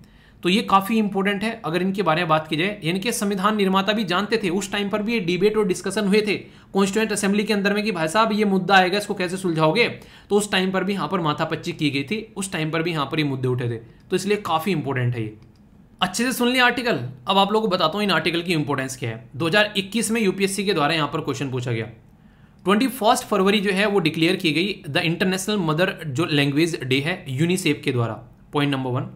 पॉइंट नंबर 2 में यहाँ पर क्या बोला गया कि जो डिमांड की गई थी यहाँ पर बंगला के द्वारा कि नेशनल लैंग्वेज जो है उसको लेकर यहाँ पर कॉन्स्टिट्यूंट असेंबली के अंदर में भी ये एक तरीके से असेंबली के अंदर पाकिस्तान के अंदर भी इसको एक तरीके से मुद्दे को उठाया गया था। उस टाइम पर ये काफ़ी बड़ा मुद्दा बना और उस टाइम पर ये इंटरनेशनल लैंग्वेज बनी। कौन सी स्टेटमेंट करेक्ट है? ए में बोला गया 1, बी में बोला गया 2, सी में बोला गया बोथ और डी में बोला गया नाइदर 1 नो 2। तो सही आंसर क्या है? वीडियो को पॉज कर क्वेश्चन को अटेम्प्ट कर लेना अगर चाहते हो जिंदगी में कि एग्जाम में गलत ना हो ये, ठीक है। तो आंसर क्या है यहाँ पर? ये यूनिसेफ नहीं है, यहाँ पर ये यूनेस्को था जो मैंने आप लोगों से डिस्कस किया था। तो यहाँ पर आंसर क्या हो गया? आंसर इसका बी हो गया, ठीक है। डायरेक्ट क्वेश्चन आप लोगों के सामने है। यहाँ पर एक टर्म के बारे में बात की जा रही है। कई बार ऐसी टर्म भी आप लोगों से पूछ ली जाती है। यहाँ पर बोला गया with the reference to the India the term Halbi Ho and quickie. ये अब क्वी पैटर्न जो आप लोगों को देखने को मिल रहा है, जो कि हल्बी हो या क्वी, ये पर्टिकुलर वर्ड जो है ये किससे रिलेटेड है? यहाँ पर ये dance form of the north west या म्यूजिकल इंस्ट्रूमेंट या फिर प्री हिस्ट्रिक जो कार्विंग पेंटिंग्स होती हैं या फिर ट्राइबल लैंग्वेज। तो डायरेक्ट आप लोग यहाँ पर देखते हैं इसका क्वेश्चन का डायरेक्ट रिलेशन क्वेश्चन का। नॉर्मल कॉमन सेंस तो आप लोगों ने लगा ली होगी कि सर लैंग्वेज का टॉपिक पढ़ा रहे हो तो बात लैंग्वेज की होगी। तो यहाँ पर ये लैंग्वेज देखने को मिलेगी आप लोगों को। डिटेल में आंसर है आप लोगों के सामने, कहाँ पर किस तरीके से कौन कौन सी लैंग्वेज है, सारी बातें आप लोगों के सामने यहाँ पर मेंशन की गई है। कोई भी कंफ्यूजन आप लोगों को यहाँ पर नहीं होना चाहिए। तो इस तरीके से क्वेश्चन आप लोग यहाँ पर देख सकते हैं। कुछ क्वेश्चन आप लोगों के लिए फ्रेम भी किए गए हैं कि कौन सा डिकेड है यहाँ पर, international union decade indigenous language. तो कौन सा है यहाँ पर? 2020 से लेके 30 तक का, 21 से लेके 31 तक का, 22 से लेके 32 तक का या 23 से लेके 33 तक का। इस क्वेश्चन का आंसर आप लोग दीजिए क्योंकि अभी पढ़ा है 1 मिनट पहले। तो बताओ इसका आंसर यहाँ पर क्या होगा। इसी के साथ में international year of indigenous language declare किया गया किस ईयर में? 18, 19, 20, 21। ये भी अभी पढ़ा है तो आप लोगों को पता ही है, बिल्कुल कोई डाउट नहीं होना चाहिए। एक और क्वेश्चन है यहाँ पर जो कि कई बार एग्जाम में पूछा जा चुका है। क्लासिकल लैंग्वेज का स्टेटस जो है यहाँ पर वो संस्कृत 2004, तमिल 2005, उड़िया 2014, मलयालम 2013। सही आंसर क्या होगा? पेयर में आप लोगों को बताना है। ए में बोला गया ओनली 1, बी में बोला गया ओनली 2, सी में बोला गया ओनली 3 और डी में बोला गया ऑल ऑफ द अबोव। इससे ये पता चलेगा कि कितने अच्छे से शानदार तरीके से टकटकी लगाकर आप लोग लेक्चर सुन रहे हैं या फिर बस सर पढ़ाकर निकल जाएंगे। उनका काम मतलब एक तरीके से दिख रहा है। कई सारे तो ऐसा सोचते हैं कि लेक्चर देखना ही काफ़ी है भाई साहब, बस काम निपट गया, महारत हासिल कर ली। ऐसा नहीं होता यार, लेक्चर को देख के उसको पचाना भी है। खाना खा के जो इंसान बिल्कुल सो जाएगा ना वो अपना पेट खराब करके बैठेगा, पर जो खाना खा के थोड़ा सा घूमेगा, थोड़ा सा एक तरीके से नहीं कहते कि वो पैर मोड़ के बैठ जाना, पर्टिकुलर उसको किस आसन बोलते हैं नहीं, जो नवाज जब पढ़ते हैं तो पैर मोड़ के बैठते हैं, उसका नाम मेरे माइंड से कई बार निकल जाता है, ठीक है। तो उस पर्टिकुलर पोजीशन में बैठ जाना, उससे खाना जो है पचता है। वज्रासन बोलते हैं, शरीर भी वज्र की तरह हो जाएगा। खाना खा के 10 मिनट बैठो बस, उसमें पेट कभी खराब नहीं होगा, कभी बीमारी जल्दी से नहीं लगेगी। खाना खा के आधे घंटे बाद पानी पियो, कभी कोई दिक्कत नहीं देखने को मिलेगी। तो ज़िंदगी में ये चीज़ें ऐसी हैं, लाइफ का पार्ट बना लो तो ज़िंदगी सुधर जाएगी। वरना फिर चल रही है यार, सबकी कट रही है, आप लोगों की भी कट जाएगी, कौन सा जादू है इसमें। पर लेकिन रियलिटी में अगर जीना चाहते हैं तो कुछ काम आप लोग करने पड़ेंगे जिससे कि चीज़ें थोड़ी सी सुधर जाए, ठीक है। तो पूरा टॉपिक था, फीडबैक जरूर देना, कहीं डाउट हो तो वो बता देना, फीडबैक जरूर दिया करो। ये आप लोगों को इसलिए बोलता हूँ क्योंकि ज़रूरी है यार, क्योंकि यूट्यूब के पास में आँख नाक यही है कि यहीं से आप लोग इसको बता सकते हैं। तो लाइक या डिसलाइक कर आप लोग बताया करो कि वीडियो कैसी लगी, और बाकी तो आप लोग जानते हैं, ठीक है। अच्छा, टेलीग्राम पर मैंने कई सारी चीज़ें प्रोवाइड कराई थी। एक बच्चा पूछ रहा था कि सर टेलीग्राम पर कहाँ पर प्रोवाइड करा रखी हैं। यार कौन सा टेलीग्राम ज्वाइन कर लिया? ये वाला टेलीग्राम ज्वाइन करना था जिसमें 1,65,000 के करीब बच्चे जुड़े हुए हैं। तो यहाँ पर ये सारी चीज़ें प्रोवाइड कराई थी आप लोगों को, ठीक है। तो ये स्टडी लवर वीर और ऑफिशियल लिखा हुआ है इसके आगे। तो ये देख लिया करो कि किसी फेक टेलीग्राम को ज्वाइन न करना, क्योंकि कई सारे बच्चे जो हैं कई सारे गलत जगह चले जाते हैं और फिर वहाँ पर उनसे पैसे मांगते हैं कि ये चीज़ चाहिए तो इसके लिए इतना पैसा पे कर दो। मैंने आप लोगों को बता रखा कि 3 टेलीग्राम ग्रुप हैं जो आप लोग यहाँ पर देखने को मिलते हैं। आप लोगों को मैंने हमेशा बताया 3 टेलीग्राम ग्रुप में आप लोगों को चीज़ देखने को मिल जाती हैं। इसके अलावा कोई भी टेलीग्राम ग्रुप जो है वो मैं ऑपरेट नहीं कर रहा हूँ, और तीनों के तीनों फ्री ऑफ कॉस्ट हैं। यहाँ पर इंग्लिश के सेशन भी आते हैं, जैसे SLVpedia पर आप लोग देखोगे तो कई सारे इंग्लिश के सेशन देखने को मिलेंगे कि बातें कैसे करनी है। Good morning sir, good morning, तो उसके बाद में कैसे आप लोगों को बातें स्टार्ट करनी है किसी पर्टिकुलर टॉपिक के ऊपर। तो ये भी काफ़ी इंपॉर्टेंट है जो कि आप लोगों की इंग्लिश इंप्रूव करने का काम करेगा। तो इसको भी लाइफ का पार्ट बना सकते हैं। इसी के अंदर आर्टिकल्स भी आप लोगों को देखने को मिल जाएंगे हिंदी और इंग्लिश में, आप लोग यहाँ पर देख सकते हैं। कई सारे आर्टिकल भी यहाँ पर पोस्ट किए जाते हैं और कुछ क्वेश्चंस भी हैं जिनको आप लोग अटेम्प्ट कर सकते हैं। तो बहुत सारी चीज़ें हैं SLV PDF पर, इसको आप लोग अपनी लाइफ का पार्ट बना लीजिए। और ये ग्रुप है आंसर राइटिंग का, जहाँ पर आप लोगों को अपना आंसर राइटिंग पोस्ट करना है और एक दूसरे का जो आंसर है वो एनालिसिस करना है। तो ये आप लोगों के सामने बहुत सारे बच्चे शानदार तरीके से आंसर लिखते हैं। आंसर देखो, अपना खुद का एनालाइज करो, एटलीस्ट 2 या 3 आंसर आप लोग पढ़ो और अपने देखो क्या क्या गलती हम लोगों ने की है। ठीक है, तो ये है कुछ चीज़ें जो कि आप लोगों को बहुत फ़ायदा पहुंचाएगी। क्यों सुना रहा था ये राम कहानी, वो इसलिए क्योंकि ऑलरेडी एग्जाम में जो क्वेश्चन पूछे जाते हैं वो मैं आप लोगों से डिस्कस करता हूँ और आप लोगों को यहाँ पर आंसर लिखना होता है। और जो भी मेंस देने जा रहे हैं, कई सारे बच्चे बोल रहे हैं कि सर मोटिवेशन नहीं आ रहा है जो मेंस देने जा रहे हैं। यार देखो, मोटिवेशन जो है ना वो इंसान को हमेशा मेहनत करके आता है। ठीक है, तो अपनी जो मेहनत की है उसके ऊपर ट्रस्ट करो कि हाँ यार मेहनत की है, तो अपने आप चीज़ें आप लोगों को देखने को मिलेगी।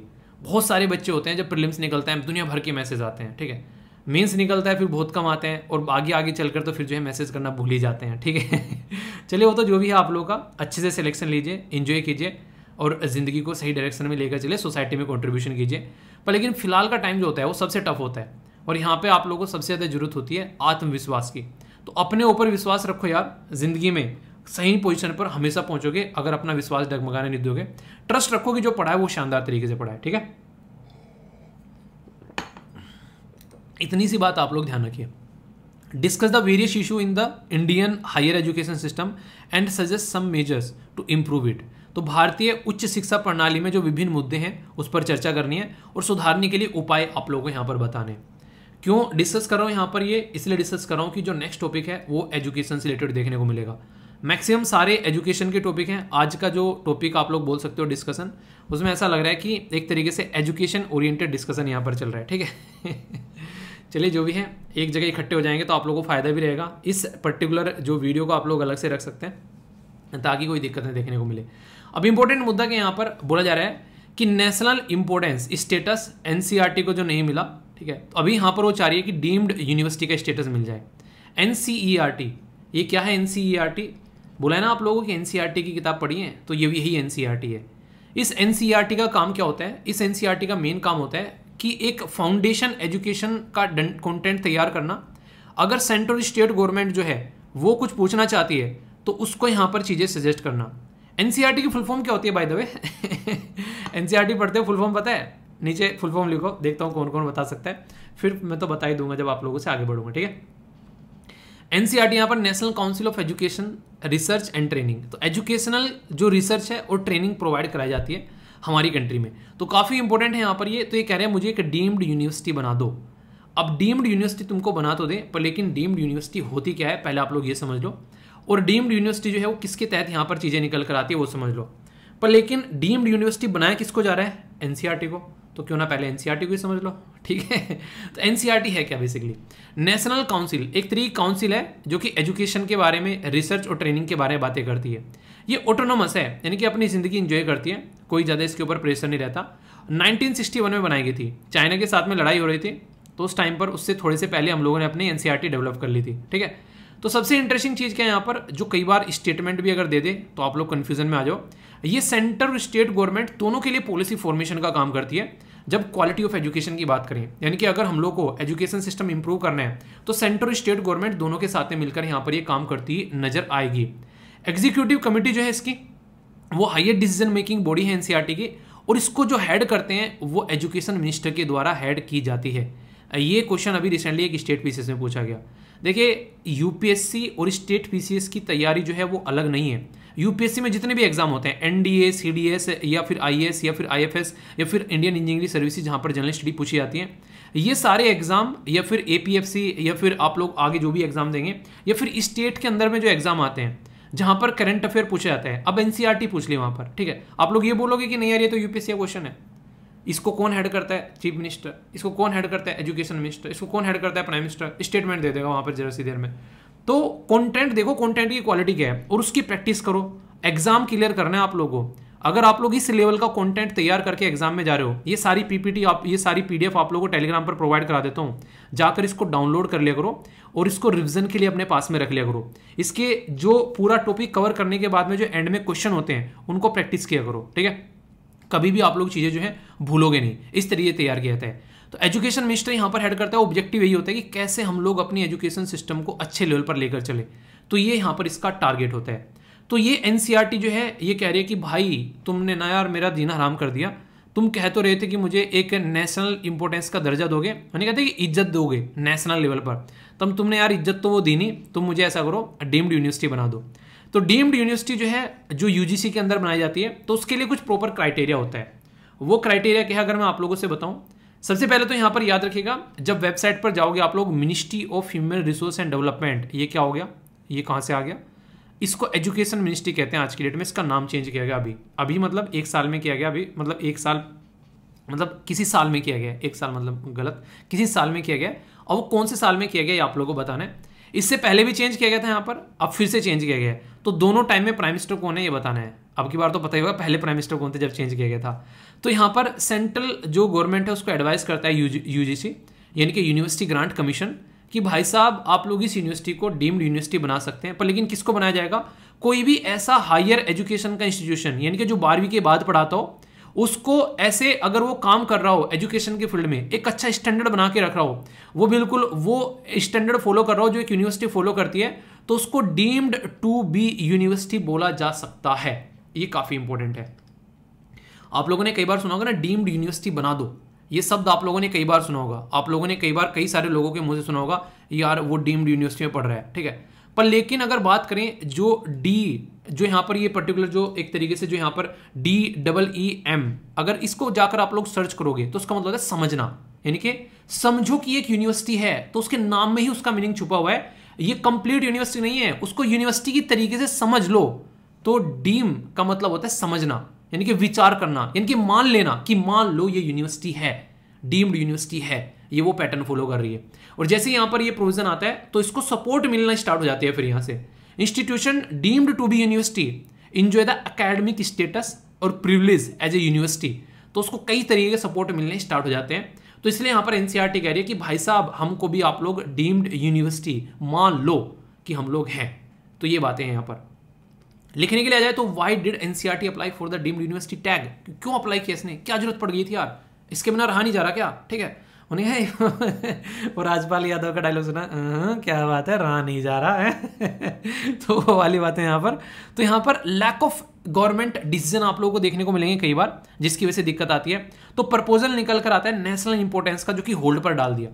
तो उन्होंने होल्ड पर डाल दिया तो इनको लगा यार जो चाहिए था वो तो मिला नहीं, कम से कम दूसरी चीज ले लो। बेनिफिट क्या होंगे, अपनी खुद की ये ग्रेजुएट पोस्ट ग्रेजुएट डॉक्टरेट की डिग्री दे पाएंगे, इनके पास में खुद की ऑटोनॉमी होगी तो ये उसको प्रेजेंट कर पाएंगे। इसी के साथ में जो प्रेजेंट स्टेटस जो एक तरीके से ग्रेजुएट पोस्ट ग्रेजुएट अगर एनसीईआरटी के तहत कोई करता है तो रीजनल इंस्टीट्यूट ऑफ एजुकेशन जो है वो एफिलिएटेड होते हैं लोकल यूनिवर्सिटी के साथ में, वो प्रोवाइड कराते हैं। यानी कि एनसीईआरटी के जो भी स्कूल कॉलेजेस वगैरह जो हैं वो खुद डायरेक्ट जो है एनसीईआरटी के जो है, यूनिवर्सिटी तो है नहीं एनसीईआरटी, तो लोकल यूनिवर्सिटी के साथ में वो कनेक्ट होते हैं। तो ये दिक्कत है यहाँ पर, डिपेंडेंट है किसी और के ऊपर। अब फिलहाल अपने खुद का खर्चा हो जाएगा पूरा प्रोग्राम, एक तरीके से अपनी जिंदगी अपने हिसाब से एंजॉय करना, तो वो बात रह जाएगी। पर लेकिन फिर भी यहाँ पर एक बात है, यूनिवर्सिटी अगर बन गई तो वो यूजीसी के अंदर काम करेगी और फिर से यहाँ पर आपकी ऑटोनॉमी जो है वो छिन जाएगी। तो कई सारे लोग कह रहे हैं जैसा चल रहा है वैसे चलने, तो ज़्यादा खुदो मत, ठीक है, वरना ना एक तरीके से डंडे खा के बैठोगे। तो ऐसी भी चीज़ें यहाँ पर देखने को मिल रही हैं। तो वही बात है कि ऐसे भी मिलेंगे बोलने वाले और वैसे भी मिलेंगे। तो डीम्ड यूनिवर्सिटी अगर किसी को बनाना है और क्वेश्चन बन जाए तो याद रखेगा, यूनिवर्सिटी अगर बनाना तो section 3 university grant commission act 1956 का, इसके तहत आप लोग हायर एजुकेशन को डीम्ड यानी कि समझो टू बी यूनिवर्सिटी, यानी कि एक यूनिवर्सिटी की तरीके से, ये यहां पर मेंशन है। ये आप लोग याद रखिएगा। बेनिफिट कई सारे होते हैं, कई तरीके की अपॉर्चुनिटी होती है, बेटर फैकल्टी बढ़ जाती है, एडमिशन में फ्लेक्सिबिलिटी आ जाती है, करिकुलम अपने हिसाब से डिसाइड कर लेते हैं, एग्जामिनेशन कंडक्ट कराना, वो सारी चीजें अपने हाथ में पावर आ जाती है। मोटे मोटे तौर पर बोलो तो बोलते हैं कि यहाँ के मालिक हम हैं, यानी कि अरविंद केजरीवाल दिल्ली के मालिक हम हैं, तो यहाँ के मालिक हम हैं, वो वाली बात इनको देखने को मिलती है अगर वो डीम्ड यूनिवर्सिटी बन जाती है तो। डीम्ड यूनिवर्सिटी आप लोगों ने देख ली, पर लेकिन different kind of universities India में है कौन सी। सेंट्रल यूनिवर्सिटी है, सेंट्रल एक्ट के थ्रू आती है, यूनियन गवर्नमेंट के कंट्रोल में आप लोगों को देखने को मिलेगी। स्टेट के अंदर जाएंगे तो स्टेट यूनिवर्सिटी स्टेट एक्ट के हिसाब से काम करते हैं। प्राइवेट यूनिवर्सिटी जो कि स्टेट और सेंटर के एक्ट के हिसाब से यहाँ पर काम करती हैं, वो स्पॉन्सर्ड करते हैं, ठीक है। और सोसाइटी रजिस्ट्रेशन एक्ट के तहत यहाँ पर जो हमारी कंट्री का 1860 का है उसके तहत काम करते हैं।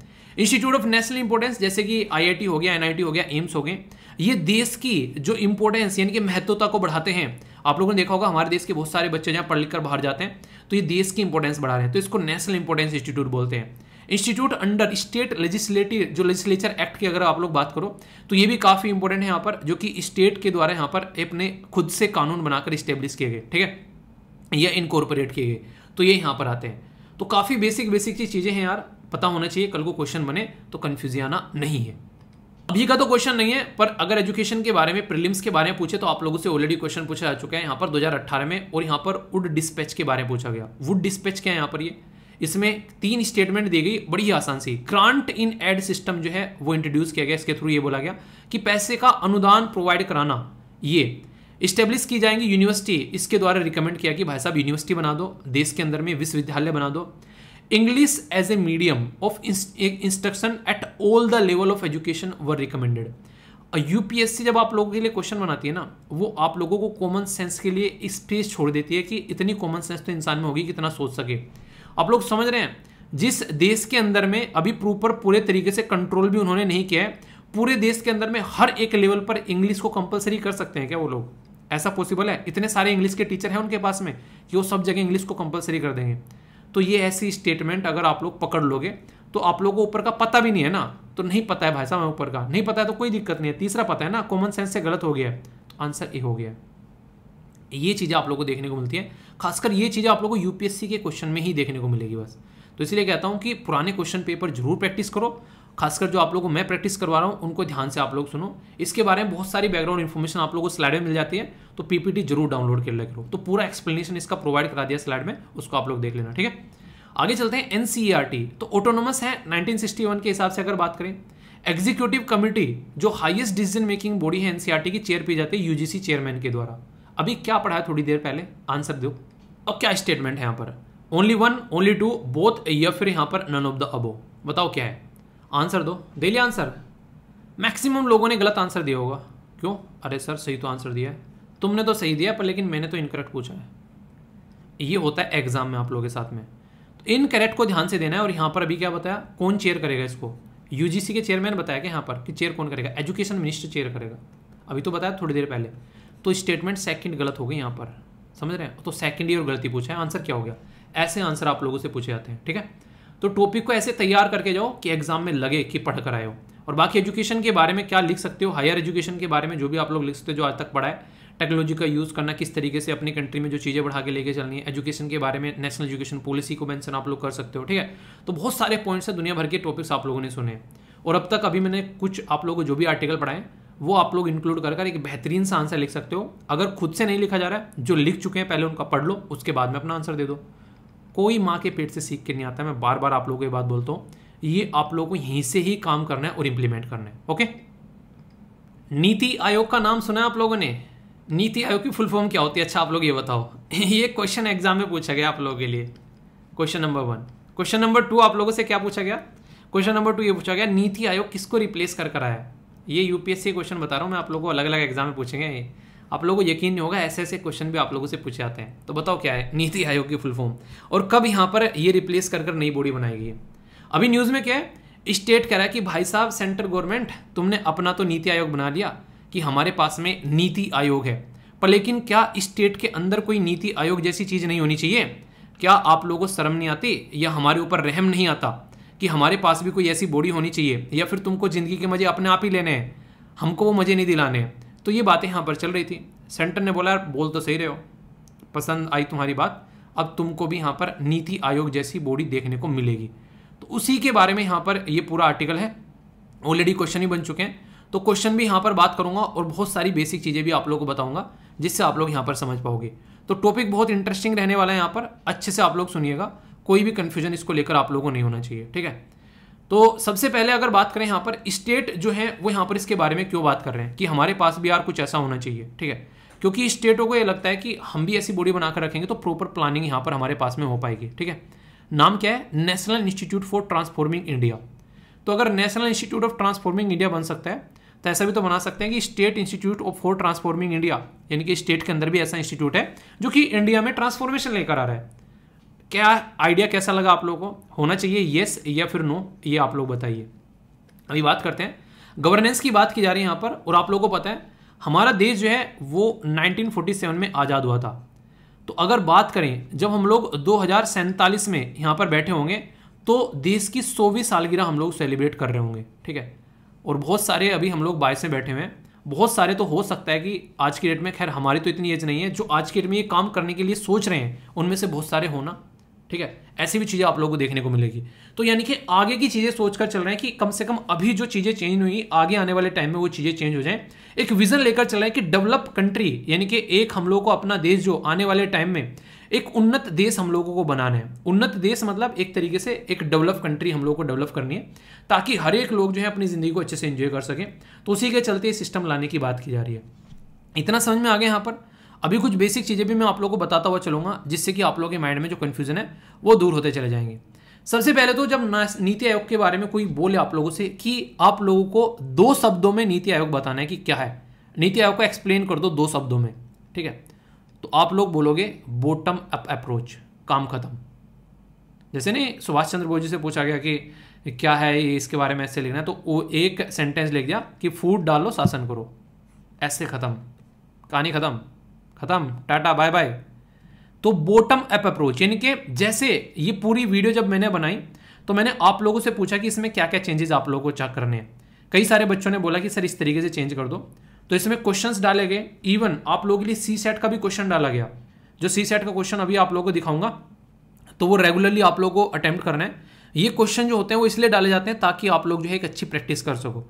तो सी सेट के क्वेश्चन आप लोग जरूर अटेम्प्ट किया करो, ठीक है। इससे आप लोगों का डेली एक सी सेट का भी क्वेश्चन तैयार होता रहेगा। तो जो भी रेगुलर वीडियो में कनेक्ट हुए हैं वो इस चीज़ को मत भूलना, ठीक है। तो बॉटम अप अप्रोच का मतलब है कि ग्राउंड लेवल पर लोगों से पूछो कि उनको क्या दिक्कत है और फिर ऊपर जाकर सॉल्यूशन निकालो कि इसके ये सॉल्यूशन निकाल सकते हैं, मतलब प्रॉब्लम के सॉल्यूशन। और किसके साथ में, कोऑपरेटिव फेडरलिज्म यानी कि संघवाद का ढांचा, यानी कि सेंटर और स्टेट मिलकर काम करो, ये बातें यहाँ पर बोली गई है। तो इसके चलते टीम इंडिया बनाने की बात की गई जिसमें सेंटर और स्टेट मिलकर काम करेंगे, और नॉलेज हब इनोवेशन की बात की गई नीति आयोग के द्वारा। तो इसमें काम क्या किया गया कि प्रायोरिटी ये रखनी है कि स्टेट और यूनियन टेरिटरी को भी इन्वॉल्व करके चलना है, अपने हिसाब से काम नहीं करना है। इंटर स्टेट जो है वो मिलकर काम करेंगे, इंट्रा स्टेट जो है वो तो चलेगा ही चलेगा, इंटर स्टेट डिस्कशन चलेगा, सेक्टर में अलग अलग डिस्कशन चलेगा और फेडरल इश्यूज को यहाँ पर देखा जाएगा।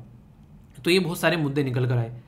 क्या प्लानिंग कमीशन ये काम नहीं करती थी? यार ये कट गया थोड़ा सा यहाँ से। ऐसा करो अभी आप लोग काम चला लो, जब ये पीडीएफ आप लोग डाउनलोड करोगे ना टेलीग्राम से, ठीक है, तब आप लोगों को ये कंप्लीट मिल जाएगी। अभी तो ये कट गई है थोड़ी सी, वैसे बता दूंगा मैं जो भी चीज़ें यहाँ पर। ये बोला गया कि यहाँ पर नीति आयोग जो है ये एक एडवाइजरी थिंक टैंक है, पर लेकिन ये क्या था, ये एक्स्ट्रा कॉन्स्टिट्यूशनल बॉडी थी। तो यहाँ पर कई बार तो ऐसा लगता था कि फाइनेंस कमीशन जो है उससे भी कई सारी चीज़ें छोड़कर इसको यहाँ पर दे दी जाती थी, यानी कि ये कॉन्स्टिट्यूशनल मैटर में भी कई बार इंटरफेयर करती यहाँ पर नजर आती थी, ठीक है, ये देखने को मिला था। वाइडर एक्सपर्टीज है यहाँ पर, इसमें लिमिटेड एक्सपर्टीज आप लोगों को देखने को मिलती थी। कोऑपरेटिव फेडरलिज्म यहाँ पर स्टेट का पार्टिसिपेशन जो था वो एनुअल मीटिंग में हुआ करता था बस, ठीक है। और ये कई बार रोते भी रहते थे, मोदी जी और जयललिता जी कई बार मीटिंग भी छोड़ के चले जाते थे, तो हल्ला हुल्ला चलता रहता था। सेक्रेटरीट जो है वो इस तरीके से सीओ जो कि अपॉइंट किए जाते हैं यहाँ पर, किसके द्वारा, प्राइम मिनिस्टर साहब के द्वारा, ठीक है। यहाँ पर क्या होता था, ये अपॉइंट किया जाते थे एक पर्टिकुलर प्रोसीजर के थ्रू। ये पूरा पॉलिटी के अंदर में मैंने प्लानिंग कमीशन ये डिटेल में नीति आयोग आप लोग कवर करा रखे हैं, अलग अलग चैप्टर हैं, अगर किसी को कोई डाउट होगा तो जाकर देख लेना।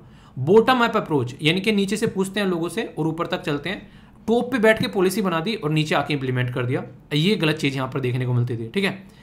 यहाँ पर जो बोला गया एक प्रॉपर यहाँ पर बोला गया कि नोट एक तरीके से पोजेस मैंडेट टू एक तरीके से इम्पोज पॉलिसी, ठीक है। यहाँ पर क्या करते थे, पॉलिसी बनाई और कई बार सेम चीज़ें अप्रूव कर दी, सारे स्टेट में इंप्लीमेंट करनी है, वो दिक्कतें देखने को मिलती थी। तो कई सारी ऐसी चीज़ें देखने को मिलती थी। ये काफ़ी इंटरेस्टिंग बोला, it does not have power to allocate fund, इसके अंदर कोई पावर नहीं थी पर इसको फंड की पावर दे दी। मैंने बोला फाइनेंस कमीशन की पावर छीन ली थी यहाँ से, ऐसा लगता था। फाइनेंस कमीशन किस आर्टिकल के अंदर में आता है ये देखेगा, और रिवीजन भी कर सकते हैं फाइनेंस कमीशन वाले चैप्टर का, ठीक है। तो ये काफ़ी इंपॉर्टेंट है जो कि आप लोग समझ सकते हैं, डायरेक्ट क्वेश्चन बन सकते हैं, तो कल को कोई भी कंफ्यूजन यहाँ से नहीं होना चाहिए। तो इसलिए मैंने आप लोगों को बता दिया। और बाकी जो पीपीटी है ये पूरा आप लोगों को मिल जाएगी, उसमें जब पीडीएफ आप लोग डाउनलोड करेंगे तो उसमें प्रॉपर मैं प्रोवाइड करा दूंगा। अब स्टेट ये कह रहे हैं कि हमको भी नीति आयोग जैसी बॉडी होनी चाहिए। तो स्टेट जो है वो हमारे देश में ग्रोथ के ड्राइवर हैं, ग्रोथ के इंजन माने जाते हैं। तो अलग अलग स्टेट जो है वो चाह रहे हैं कि यार हमारे बारे में भी कुछ सोचो, हम भी एक तरीके से इसी परिवार का पार्ट है, तुम तो यार अपने अपने मजे ले रहे हो, ऐसा मत करो। तो उसी के चलते यहाँ पर ये सारी चीज़ें देखने को मिल रही हैं। तो स्टेट इसमें काफ़ी ज़्यादा इंटरेस्टेड है और खासकर कई सारे स्टेट ने तो बोल दिया कि भाई साहब हम तो बनाएंगे। तो उसके चलते यहाँ पर ये बातें आ रही है कि स्टेट के अंदर में हम लोग को ग्रोथ लेकर आना है। तो इसमें कर्नाटका, इसी के साथ में आप लोग उत्तर प्रदेश, वो राज्य देखने को मिलेंगे, मध्य प्रदेश जहाँ पर मैक्सिमम बीजेपी की गवर्नमेंट है, तो वो मिलकर अभी आगे आए हैं। 8 से 10 स्टेट वो चाह रहे हैं कि हम लोग इसको बनाएंगे बॉडी को, और मार्च 2023 में इनके द्वारा टारगेट रखा गया इसको बनाने के लिए। ठीक है, महाराष्ट्र, उड़ीसा, आंध्र प्रदेश, गुजरात वे भी बोल रहे हैं कि जल्दी से जल्दी इसका पार्ट बन जाएंगे। तो ऐसा कुछ बोला गया। तो इसके चलते स्टेट इंस्टीट्यूट फॉर ट्रांसफॉर्मेशन उसका नाम रखने की बात की जा रही है। मुझे तो ये लग रहा था कि ये रखना चाहिए कि state institute for transforming India, ठीक है, पर लेकिन इनके द्वारा बोला गया कि स्टेट इंस्टीट्यूट फॉर ट्रांसफॉर्मेशन। तो इसके चलते यहाँ पर देखने को मिलेगी कई सारे प्रोफेशनल जो पर्सन आएंगे वो आएंगे यहाँ पर। प्रॉपर स्टेट के अंदर में पॉलिसी क्या बनानी है उसको देखा जाएगा, मॉनिटर किया जाएगा जो भी चीज़ें चल रही हैं क्या सही है क्या गलत है, और आगे किस तरीके से इंप्रूव करना है उसके लिए भी सजेशन यहाँ पर दिया जाएगा। तो ये काम आप लोगों को यहाँ पर ये स्टेट के अंदर बॉडी करती हुई नजर आएगी। तो ये है इंपॉर्टेंट जो कि आप लोग याद रखिएगा, जिसके चलते आप लोग को कन्फ्यूजन नहीं होना चाहिए। कल को क्वेश्चन बन जाए तो माइंड में क्लैरिटी आप लोगों को इसको लेकर होनी चाहिए। ठीक है, अभी मैं आप लोगों से यहाँ पर एक इंटरेस्टिंग क्वेश्चन दिखाऊंगा। आप लोग बोलोगे क्या बात कर रहे हो सर, यूपीएससी में क्वेश्चन पूछा गया, 2015 में क्वेश्चन पूछा गया। क्या पूछा गया यहाँ पर कि बोला गया कि भारत सरकार ने नीति आयोग की स्थापना निम्न में से किस स्थान को मतलब एक तरीके से रिप्लेस करके की है। ठीक है, तो बोला गया यहाँ पर क्या क्या आप लोग देख लो खुद ही, यहाँ पर इतना ऐसा क्वेश्चन ही पूछा गया। तो मानव अधिकार आयोग, ह्यूमन राइट कमीशन, वित्त आयोग, फाइनेंस कमीशन, लॉ कमीशन, या फिर यहाँ पर विधि आयोग यानी कि योजना आयोग, प्लानिंग कमीशन। तो आंसर क्या है, योजना आयोग, प्लानिंग कमीशन। तो ऐसे क्वेश्चन यहाँ पर आप लोगों से पूछे गए।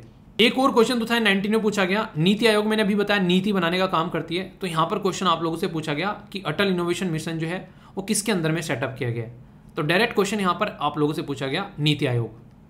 इंटरेस्टिंग क्वेश्चन, ऐसे क्वेश्चन आप लोगों से एग्जाम में पूछे जा सकते हैं। ये आप लोगों के लिए क्वेश्चन फ्रेम किया गया है नीति आयोग के बारे में। बोला गया कि इसका जो काम है वो बॉटम अप अप्रोच को लेकर है, यानी कि नीचे से ऊपर को चलते हैं। जो विजन है वो मिनिमम गवर्नेंस यानी कि सपोर्ट जो है कम मिलनी चाहिए, और मैक्सिमम गवर्नमेंट यानी कि ज़्यादा लोग होने चाहिए। कॉमन सेंस से बताओ क्या है ये basically 2 hub, team India hub और इसी के साथ में नॉलेज एंड इनोवेशन हब पर काम करता है। सही आंसर क्या है, 1 2 2 3 1 3 और इसी के साथ में ऑल ऑफ द अबो। ये स्टेटमेंट बिल्कुल गलत है। यहाँ पर ये मैक्सिमम गवर्नेंस होता है और मिनिमम गवर्नमेंट होता है। तो ये तो आप लोगों ने कई बार मोदी जी के भी मुंह से सुना होगा। तो ये स्टेटमेंट बिल्कुल गलत है, आंसर सी हो गया। तो ऐसे ऐसे क्वेश्चन आप लोगों से पूछे जाते हैं। अगर ढंग से थोड़ी से भी उस पर ध्यान देकर चलोगे तो कोई भी कंफ्यूजन देखने को नहीं मिलेगा और अच्छे से चीज़ों को अटेम्प्ट भी कर पाओगे। ओके यार, ये मेरा फेवरेट टॉपिक है क्योंकि मुझे दूध, दही, छाछ, ये घी सारी बहुत पसंद चीज़ें हैं। ठीक है तो बहुत ही डिटेल में काफ़ी अच्छे से टॉपिक पढ़ाऊंगा, इसलिए नहीं कि मेरा पसंद है, इसलिए कि ये इंपॉर्टेंट है काफ़ी। क्योंकि जब भी हमारी कंट्री में एग्रीकल्चर से रिलेटेड जो भी आर्टिकल आते हैं उससे डायरेक्ट क्वेश्चन आप लोगों के एग्जाम में बन जाते हैं। और जब कोई ऐसी चीज़ हो जो कि इंटरनेशनल लेवल की हो और हमारे देश में ऑर्गेनाइज कराई गई हो तो उससे रिलेटेड तो क्वेश्चन बनने के चांसेस और ज़्यादा बढ़ जाते हैं। तो काफ़ी इंपॉर्टेंट टॉपिक रहने वाला है, ध्यान से सुनिएगा। क्योंकि अभी प्राइम मिनिस्टर मोदी जी के द्वारा इंटरनेशनल डेयरी फेडरेशन जो वर्ल्ड डेयरी समिट है 2022 की, तो उसको इनोग्रेट किया हमारे देश के अंदर में। तो इससे रिलेटेड आर्टिकल काफ़ी इंपॉर्टेंट है कि गवर्नमेंट की क्या क्या पॉलिसीज़ हैं। और इसी के चलते यहाँ पर एग्रीकल्चर के बारे में अगर आप लोगों से कोई पूछे तो जीएस पेपर 3 के अंदर भी आप लोग इस टॉपिक को कवर कर सकते हैं। तो यहाँ पर सबसे पहले तो यही है कि कहाँ पर इसको इनोग्रेट किया गया। सीधा सीधा क्वेश्चन तो एक तो ये बनता है ना कि यार ये बता दो कि इसको इनोग्रेट कहाँ पे किया गया, बाकी चीज़ें और बाद में देखेंगे।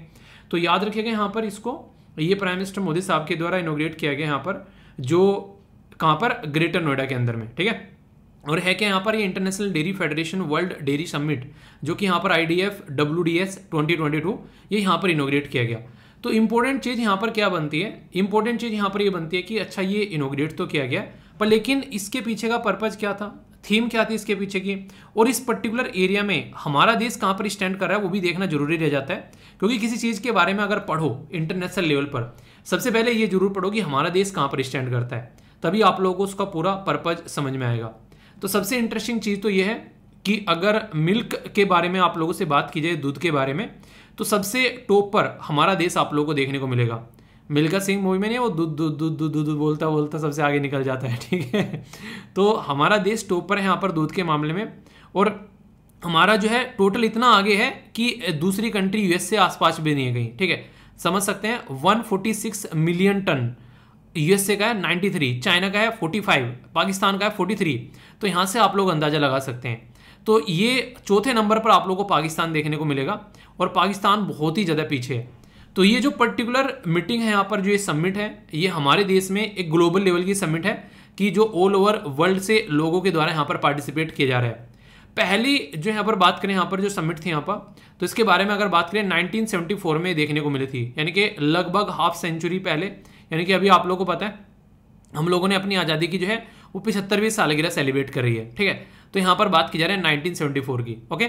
इसकी थीम क्या रखी गई है, तो dairy for nutrition and livelihood. मतलब क्या है इसका, अगर हिंदी में आप लोगों से पूछे तो सीधा सीधा बोल सकते हैं कि एक तो न्यूट्रिशन यानी कि पोषक तत्व के लिए, और लाइवलीहुड आजीविका के लिए डेयरी। क्योंकि डेयरी सेक्टर में अगर आप लोग ध्यान से देखोगे, बहुत सारी गाँव में महिलाएं काम करती नजर आती हैं। कई सारी ऐसी वीडियोज भी अभी रिसेंटली वायरल हुई कि जो महिलाएं हैं वो लाखों रुपए कमा रही हैं यहाँ पर डेयरी सेक्टर में अपना बिजनेस बनाकर। ऐसी कई सारी वीडियो जो हैं वो हरियाणा और पंजाब की जो महिलाएं हैं उनकी वायरल हुई थी। तो इससे अंदाजा लगा सकते हैं कि ये कितना इंपॉर्टेंट है हमारे देश के लिए, कि एक तरीके से ये सेक्टर अगर ढंग से फलता फूलता है तो आप लोग ये बोल सकते हैं कि वुमेन इंपावरमेंट भी यहाँ पर हो रहा है। समझ रहे हैं आप लोग किस तरीके से टॉपिक को कहाँ पर कैसे कनेक्ट कर सकते हैं, तो ये याद रखिएगा। अब जो इंटरेस्टिंग चीज मैं आप लोगों को बताने वाला हूँ वो थोड़ा सा याद रखिएगा। ये जो इंटरेस्टिंग चीज है इससे आप लोगों के क्वेश्चन भी बन सकते हैं, और यहाँ पर जो आप लोग जिस स्टेट से आते हैं उसके साथ में कोरिलेट या फिर कनेक्ट करके भी इसको देख सकते हैं। वो क्या है, जैसे यहाँ पर बात करें टॉप मिल्क प्रोड्यूसिंग स्टेट हमारी कंट्री के अंदर में कौन कौन से हैं, तो ये आप लोगों को पता होना चाहिए।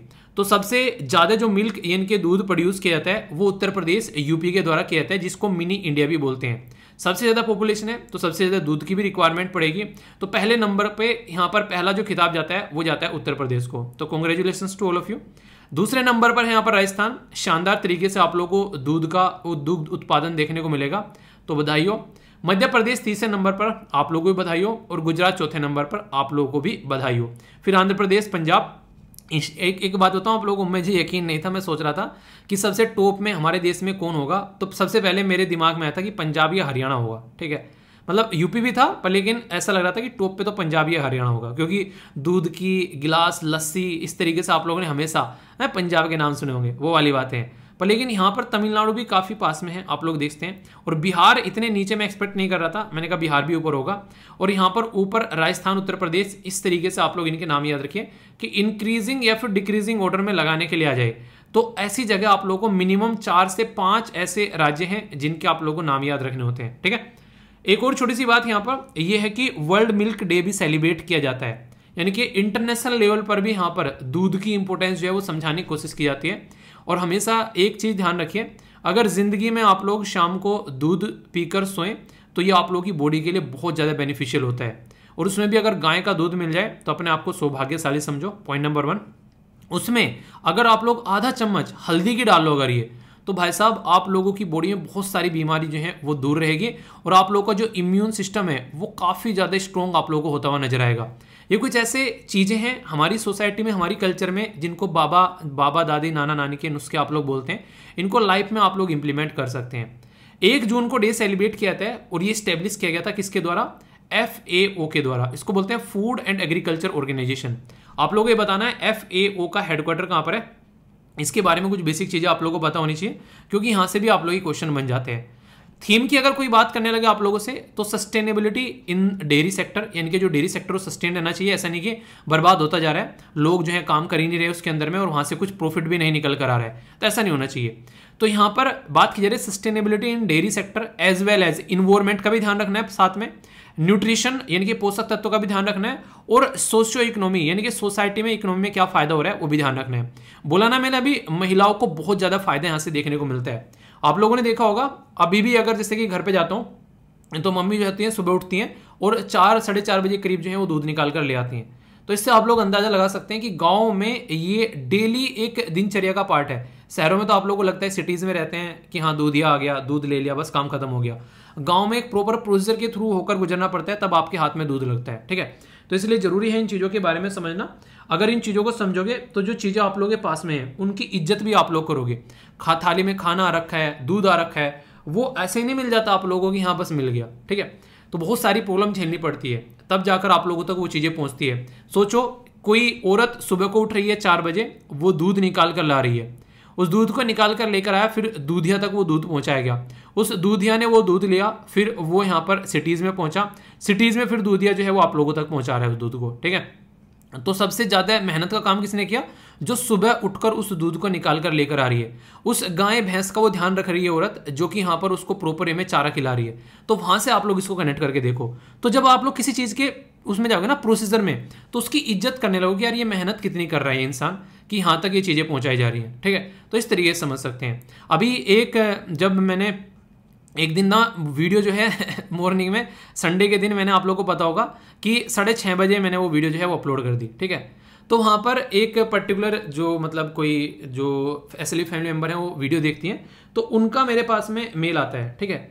तो कह रही है कि सर मुझे जो है बेसिकली दूध बिलोना था, और मैं ना पहले वीडियो निपटा लेती थी, ठीक है, उसके बाद में दूध बिलोने बैठती थी, और अब मेरा टाइम जो है वो थोड़ा लेट हो जाएगा, और फिर मुझे जो है थोड़ा काम पे भी जाना है। तो आप लोग समझ सकते हैं, इससे आप लोग एक कनेक्टिविटी बना सकते हैं, ठीक है। तो किस तरीके से लोग जो है काम करते हैं और तब तक आप लोगों तक ये चीज़ें पहुंचती है। चैलेंज कई सारे हैं हमारे देश में, जैसे जैसे ज़मीन खत्म होती जा रही है, हम लोग कहीं पर सड़कें बनाते जा रहे हैं, कहीं पर हम लोग आज की डेट में आप लोगों ने देखा होगा कोई पर्टिकुलर ना एक बिल्डिंगें खड़ी करना स्टार्ट कर दिए, या और भी सारी चीज़ें, इसकी वजह से ज़मीन जो है वो कम होती जा रही है, प्लॉट काटते जा रहे हैं। तो आज के डेट में खाना यानी कि जो फोडर यानी कि जो घास चारा जो न्यार होता है वो कम होता जा रहा है, काफ़ी कम, ठीक है। हेल्थ, अभी आप लोगों ने देखा एक बीमारी है जिसने मेरे अतकी मचा रखी है भाई साहब, लंपी डिजीज के बारे में सुना है? ये माना जा रहा है कि 50-60 हज़ार के करीब गायों की डेथ हो गई ये यहाँ पर राजस्थान के अंदर में। इतनी बुरी कंडीशन आप लोगों को देखने को मिलेगी। तो ये इसका कोई इलाज भी नहीं है, तो प्रॉपर हेल्थ केयर की फैसिलिटी नहीं मिल पाती है यहाँ पर, साफ सफाई भी नहीं देखने को मिलती है। आप लोगों को बता दूँ, कभी घर जाऊंगा तो मैं दिखाऊंगा आप लोगों को, हमारे वहाँ पर जो भैंस है ना उसके नीचे बाकायदा गद्दा डाल रखा है, रबर का गद्दा आता है वो डाल रखा है, ताकि वो है अच्छे से रह सके, ठीक है। प्रॉपर टाइम पे खाना उसको डाला जाता है, चारा डाला जाता है, खाना बोल रहा हूँ मतलब खाना ही है उनका, ठीक है। तो ताऊजी रहते हैं, पापा मम्मी जो भी रहते हैं घर पे, उस टाइम पे जरा गोबर कर दे तो 1 मिनट के नीचे भी उसके नीचे गोबर नहीं रहता है, तुरंत उसको गोबर हटा दिया जाता है। पर लेकिन कई जगह आप लोग डेयरी के अंदर जाओगे तो वहाँ पर गोबर खड़ा हुआ है, उसी में मतलब वो वहीं पे टॉयलेट कर रही है, वहीं पे गोबर है, मतलब एक गंदा वो ना पूरी एकदम बिल्कुल ऐसी कहानी होती है। जब मैं पहली बार घर से निकल के आया और पहली बार मैंने बाहर आकर डेयरी देखी, मेरा दूध पीने का भी मन नहीं किया। मैंने कहा यार एक हमारे घर पे मतलब गांव में इस तरीके से रहते हैं और यहाँ पे देखो मतलब साफ सफाई को देखकर अंदर से बड़ी वैसी फीलिंग आई मुझे एकदम निकल के। तो ये चीज़ें आप लोग समझ सकते हैं, ठीक है। तो इसके चलते यहाँ पर काम करना जरूरी है। इनफॉर्मल नेचर जो डेयरी सेक्टर की वो काफ़ी ज़्यादा गड़बड़ है, क्योंकि इसमें लोग जो है अपने लेवल पर लगे रहते हैं, अपने लेवल पे निकाल रहे हैं, फिर उसको बेच रहे हैं, उसका एक प्रॉपर प्रोसीजर नहीं है, ठीक है। और उनको प्रॉपर एमएसपी भी नहीं मिल पाता है किसानों को इस पर्टिकुलर सेक्टर के अंदर में, तो ये भी एक दिक्कत है। तो ये चैलेंज है जिसकी वजह से ये जो सेक्टर है ना ये आगे नहीं बढ़ पा रहा है। अगर इनका सोल्यूशन आप लोग कर दो तो फिर ये सेक्टर जो है आगे बढ़ पाएगा। आप लोगों से कोई इसके ऊपर क्वेश्चन पूछ ले कि हाईलाइट आप लोग करिए कि क्या क्या चैलेंजेस हैं इस पर्टिकुलर सेक्टर में और क्या क्या गवर्नमेंट के द्वारा यहाँ पर इनिशिएटिव लिए गए हैं, तो बहुत सारे इनिशिएटिव भी ले गए। जैसे कई बार जो भैंस हैं या फिर गाय हैं, दूध का उनका टाइम खत्म हो गया और उसके बाद में फिर जो है प्रेग्नेंट नहीं हुई, तो उसके लिए आर्टिफिशियल इंसेमिनेशन प्रोग्राम चलाए जाते हैं, ठीक है। राष्ट्रीय गोकुल मिशन हो गया, गोबरधन योजना होगी, डेयरी सेक्टर को डिजिटलाइज करने की बात की जा रही है, यूनिवर्सल वैक्सीन के बारे में बात की जा रही है। तो बहुत सारे ऐसे गवर्नमेंट के द्वारा इनिशिएटिव चलाए जा रहे हैं जिसके बारे में आप लोग याद रख सकते हैं। तो ये सारे गवर्नमेंट के इनिशिएटिव है ताकि ध्यान रखा जा सके, और national programme for dairy development ये भी आप लोगों को देखने को मिलेगा। तो ऐसा है कि बहुत सारी चीज़ें अभी देखने को मिल रही हैं। 20th लाइव स्टॉक सेंसस भी हमारे देश में कंडक्ट कराया गया रिसेंटली अभी, उससे ये पता चलता है कि हमारे देश में जीव जंतु कितने हैं, जानवर कितने हैं। तो जो पॉपुलेशन देखने को मिली यहाँ पर बोला गया 5,35,000 मिलियन हमारी कंट्री में, जो कि इंक्रीज देखने को मिला 4.6% का, ठीक है। प्रीवियस सेंसस कब हुआ था? ये 2012 में होता, उसके साथ में कंपेयर किया जा रहा है, ठीक है। तो इसमें अलग अलग जो कैटल हैं उनके बारे में यहाँ पर बताया जा रहा है। टोटल नंबर ऑफ जो कैटल इंक्रीज हुए हैं उसके बारे में, इसी के साथ में फीमेल को अगर बात करें यहाँ पर उसके बारे में बातें बताई जा रही हैं। तो रटना नहीं है पर हल्का सा आइडिया कम से कम रख सकते हैं, क्योंकि कई बार पूछा जाता है कि ऐसा भी कोई सेंसस कंडक्ट कराया जाता है, तो ये बातें निकल कर आ जाती है। एक इंटरेस्टिंग चीज जो सुनकर आप लोग यहाँ पर हैरान हो गए कि अब जो है गाय यानी कि काऊ का भी आधार कार्ड होगा, ठीक है। आधार कार्ड फॉर द काऊ, समझ रहे हैं आप लोग? वैसे इसको आधार कार्ड बोला जा रहा है, पर लेकिन ये क्या होता है, ये पशु आधार कार्ड बोलते हैं। एक यूनिक आइडेंटिफिकेशन नंबर दिया जाता है पर्टिकुलर एनिमल को, ठीक है। तो इस तरीके से आप लोग यहाँ पर देखते हैं, तो यानी कि एक तरीके से आइडेंटिफाई किया जा सके पर्टिकुलर एनिमल को, तो उसके बारे में बात की जा रही है। इससे काफी सारे फायदे भी देखने को मिलते हैं। अगर आप लोग बात करें दूध के फायदे क्या हैं, आप लोग पूछने लगे मुझसे सर दूध बहुत पीते हो, फायदा तो बता दो दूध का। तो दूध जो है यार, दूध का सबसे बड़ा फायदा तो ये है कि अगर आप लोग डेली एटलीस्ट 1 गिलास दूध पीते हो तो कैल्शियम की कमी आप लोगों की बॉडी में नहीं आप लोगों को देखने को मिलेगी। विटामिन डी भी भरपूर सोर्स आप लोगों को दूध जो है प्रोवाइड कराता हुआ नजर आएगा। दांत वगैरह जो है जैसे नहीं एक तरीके से हड्डियां आप लोग की मजबूत रहेगी, तो इस तरीके से आप लोग समझ सकते हैं। स्ट्रेस को कम करने का भी काम करता है, क्योंकि इसको पीने के बाद में आप लोगों को नींद आएगी और नींद खुलती जैसे ही इंसान का स्ट्रेस जो है वो दूर हो जाता है। इम्यूनिटी को बूस्ट करेगा ये आप लोग की। वेट लॉस करने में भी दूध जो है वो काफी फायदा पहुंचाता है, ठीक है, ये आप लोग ध्यान रखिएगा। तो बहुत सारे फायदे आप लोगों को दूध के देखने को मिलेंगे। और हल्दी डालकर अगर पियोगे तो अलग पैटर्न देखने को मिलेगा। दूध को अगर आप लोग केले के साथ में खाओगे तो ये आप लोगों की जो एक तरीके से बॉडी में फैट भी आप लोगों को इंक्रीज करेगा, जिसकी बॉडी फैट जो है वो काफी लो आप लोगों को देखने को मिलता है। तो ऐसे भी आप लोग देखते हैं यहाँ पर। तो इस तरीके से कई तरीके से आप लोग इसको ले सकते हैं। तो यहाँ पर मतलब एक तरीके से कई तरीके हैं जिसके साथ में आप लोग इसको ले सकते हैं, ताकि कोई भी दिक्कत देखने को न मिले। तो कैसा लगा टॉपिक 2020 में यहाँ पर इस पर्टिकुलर एरिया से क्वेश्चन भी पूछे गए। जैसे किसान क्रेडिट कार्ड से क्वेश्चन आप लोग का पूछ लिया।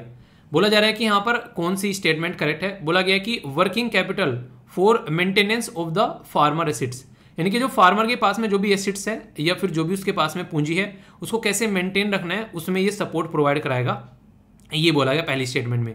दूसरा बोला गया परचेज ऑफ द कंबाइन, जो हार्वेस्टर इसी के साथ में ट्रैक्टर या फिर मिनी ट्रैक्टर, इसमें ये सपोर्ट प्रोवाइड कराएगा। तो यहाँ पर अगर कॉमन सेंस आप लोग देखो कि किसानों को ट्रैक्टर खरीदने में क्या कोई ऐसी चीज है कि गवर्नमेंट इतनी बड़ी स्कीम लेके आएगी कि किसान ट्रैक्टर खरीद रहे हैं उसमें उसको हेल्प प्रोवाइड कराए किसान क्रेडिट कार्ड, तो ऐसा तो सारे किसान ट्रैक्टर ही खरीद लेंगे फिर। तो कॉमन सेंस अगर जरा से भी आप लोग यहाँ से लगाओगे ना इस ओनली अकेली स्टेटमेंट से, तो आप लोग को आंसर मिल जाएगा। ट्रैक्टर जो होता है वैसा बड़ा महंगा आता है, ठीक है, 5-5, 6-6, 7-7, 8-8 लाख रुपए के ट्रैक्टर आते हैं।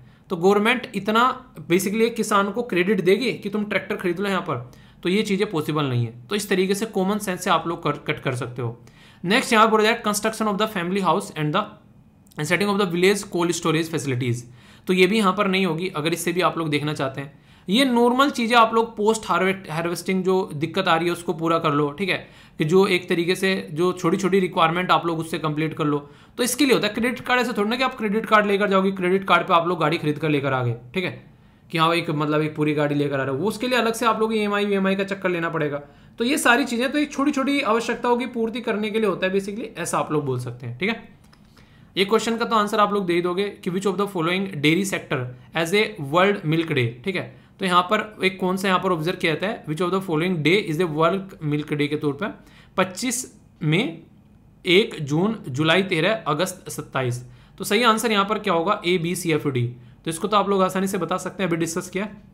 बताइए, चलिए देखता हूँ क्या सही आंसर है। एक और क्वेश्चन है यहाँ पर, डेयरी सेक्टर क्या क्या चैलेंज फेस करता है। ये तो आंसर राइटिंग भी अगर आप लोगों को मिले तो उसमें भी आप लोग पार्टिसिपेट कर सकते हैं। बोला गया नो रेगुलर एंड जो पीरियडिकल जो वैक्सीनेशन होता है वो आप लोगों को देखने को मिलेगा, पहली स्टेटमेंट में ये बोला गया है। ये मैं आप लोगों को बता रहा हूँ, जो मैंने अभी आप लोगों को बताए हैं वो आप लोगों से एग्जाम में भी क्वेश्चन बन सकता है, ठीक है। हाइजीन की कंडीशन बड़ी बुरी है, जैसा मैंने सिटीज में बताया। लैक ऑफ रेम्यूनरेशन प्राइसिंग, कोई भी MSP वगैरह नहीं है। शॉर्टेज ऑफ फूडर, चारा प्रॉपर वे में मिलता नहीं है। तो सही आंसर क्या है, ए में बोला गया 1 2 3, बी में बोला गया 2 3 4, सी में बोला गया 1 3 4, डी में बोला गया ऑल ऑफ द अबव। तो नॉर्मल सी बात है, सही आंसर क्या हो गया, डी हो गया, जो कि अभी डिटेल में एक्सप्लेन किया है। तो कोई भी कंफ्यूजन नहीं होना चाहिए यार, चीजों को ऐसे तैयार करो कि माइंड में छप जाए, बिल्कुल भी डाउट आप लोगों को न रहे, ठीक है। तो ये था पूरा टॉपिक, कहीं पर भी कोई कंफ्यूजन हो तो बताना और फीडबैक जरूर देना। कोई भी डाउट हो, कोई ऐसा शहरी बच्चा हो जिसको गांव की चीजें समझ में न आई हो तो बता देना, उसको दूर किया जाएगा, ठीक है। लाइक या डिसलाइक करके जरूर बताना, इससे फीडबैक मिलता है और इससे जो है एक तरीके से आप लोग बोल सकते हैं कि सही डायरेक्शन में चीजें चलती हैं। तो ये आप लोग एक तरीके से ड्यूटी है आप लोग, ये जरूर फॉलो किया करो, ओके।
दोस्तों आप लोगों ने अक्सर कई बार सुना होगा कि यार इस एरिया में बहुत सारा पानी भरा हुआ है, पर लेकिन अगर आप लोगों को पहले से इन्फॉर्मेशन मिल जाए कि कहाँ कहाँ पर पानी भरा हुआ है या कहाँ कहाँ पर कितना पानी है, तो उसी के चलते यहाँ पर एक सिस्टम है जिसमें बात की जा रही है urban water body information system के तहत यहाँ पर क्या होगा, अब पता लगाया जा सकेगा सैटेलाइट की हेल्प से वाटर बॉडीज़ का, यानी कि वाटर बॉडीज़ मतलब कहाँ कहाँ पर पानी है, पानी भरा हुआ नहीं, नॉर्मल भी वाटर बॉडीज़ कहाँ कहाँ पर है, यानी कि सैटेलाइट की हेल्प से हम लोग पहचान पाएंगे कि कहाँ कहाँ पर पानी है अगर बात की जाए तो ये काफ़ी बड़ा एक अच्छा रोल आप लोगों को देखने को मिलेगा। अगर आप लोगों से पूछने लगे कि UWAIS ये क्या है, तो इसको याद रखिएगा, ये एक पोर्टल है। पोर्टल मतलब क्या होता है, एक तरीके की वेबसाइट है जिस पे जाकर आप लोग इन्फॉर्मेशन ले सकते हैं। और ये ministry of housing and urban affair के साथ में मिलकर जो नेशनल रिमोट सेंसिंग सेंटर है, ये कहाँ पर है, हैदराबाद यानी कि तेलंगाना के अंदर, इनके द्वारा मिलकर यहाँ पर ये सिस्टम लॉन्च किया गया है। सैटेलाइट इमेज जो है वो प्रोवाइड कराएंगे कि कहाँ कहाँ पर वाटर बॉडीज़ है, और इससे यहाँ पर क्या रहेगा, सिटीज़ का कायाकल्प किया जा सकेगा। कायाकल्प मतलब जैसे अभी आप लोगों ने देखा बेंगलुरु के अंदर में बहुत ही ज़बरदस्त तरीके की बाढ़ आप लोगों को देखने को मिली, उसकी वजह से बहुत सारी प्रॉब्लम वहाँ पर क्रिएट हो गई।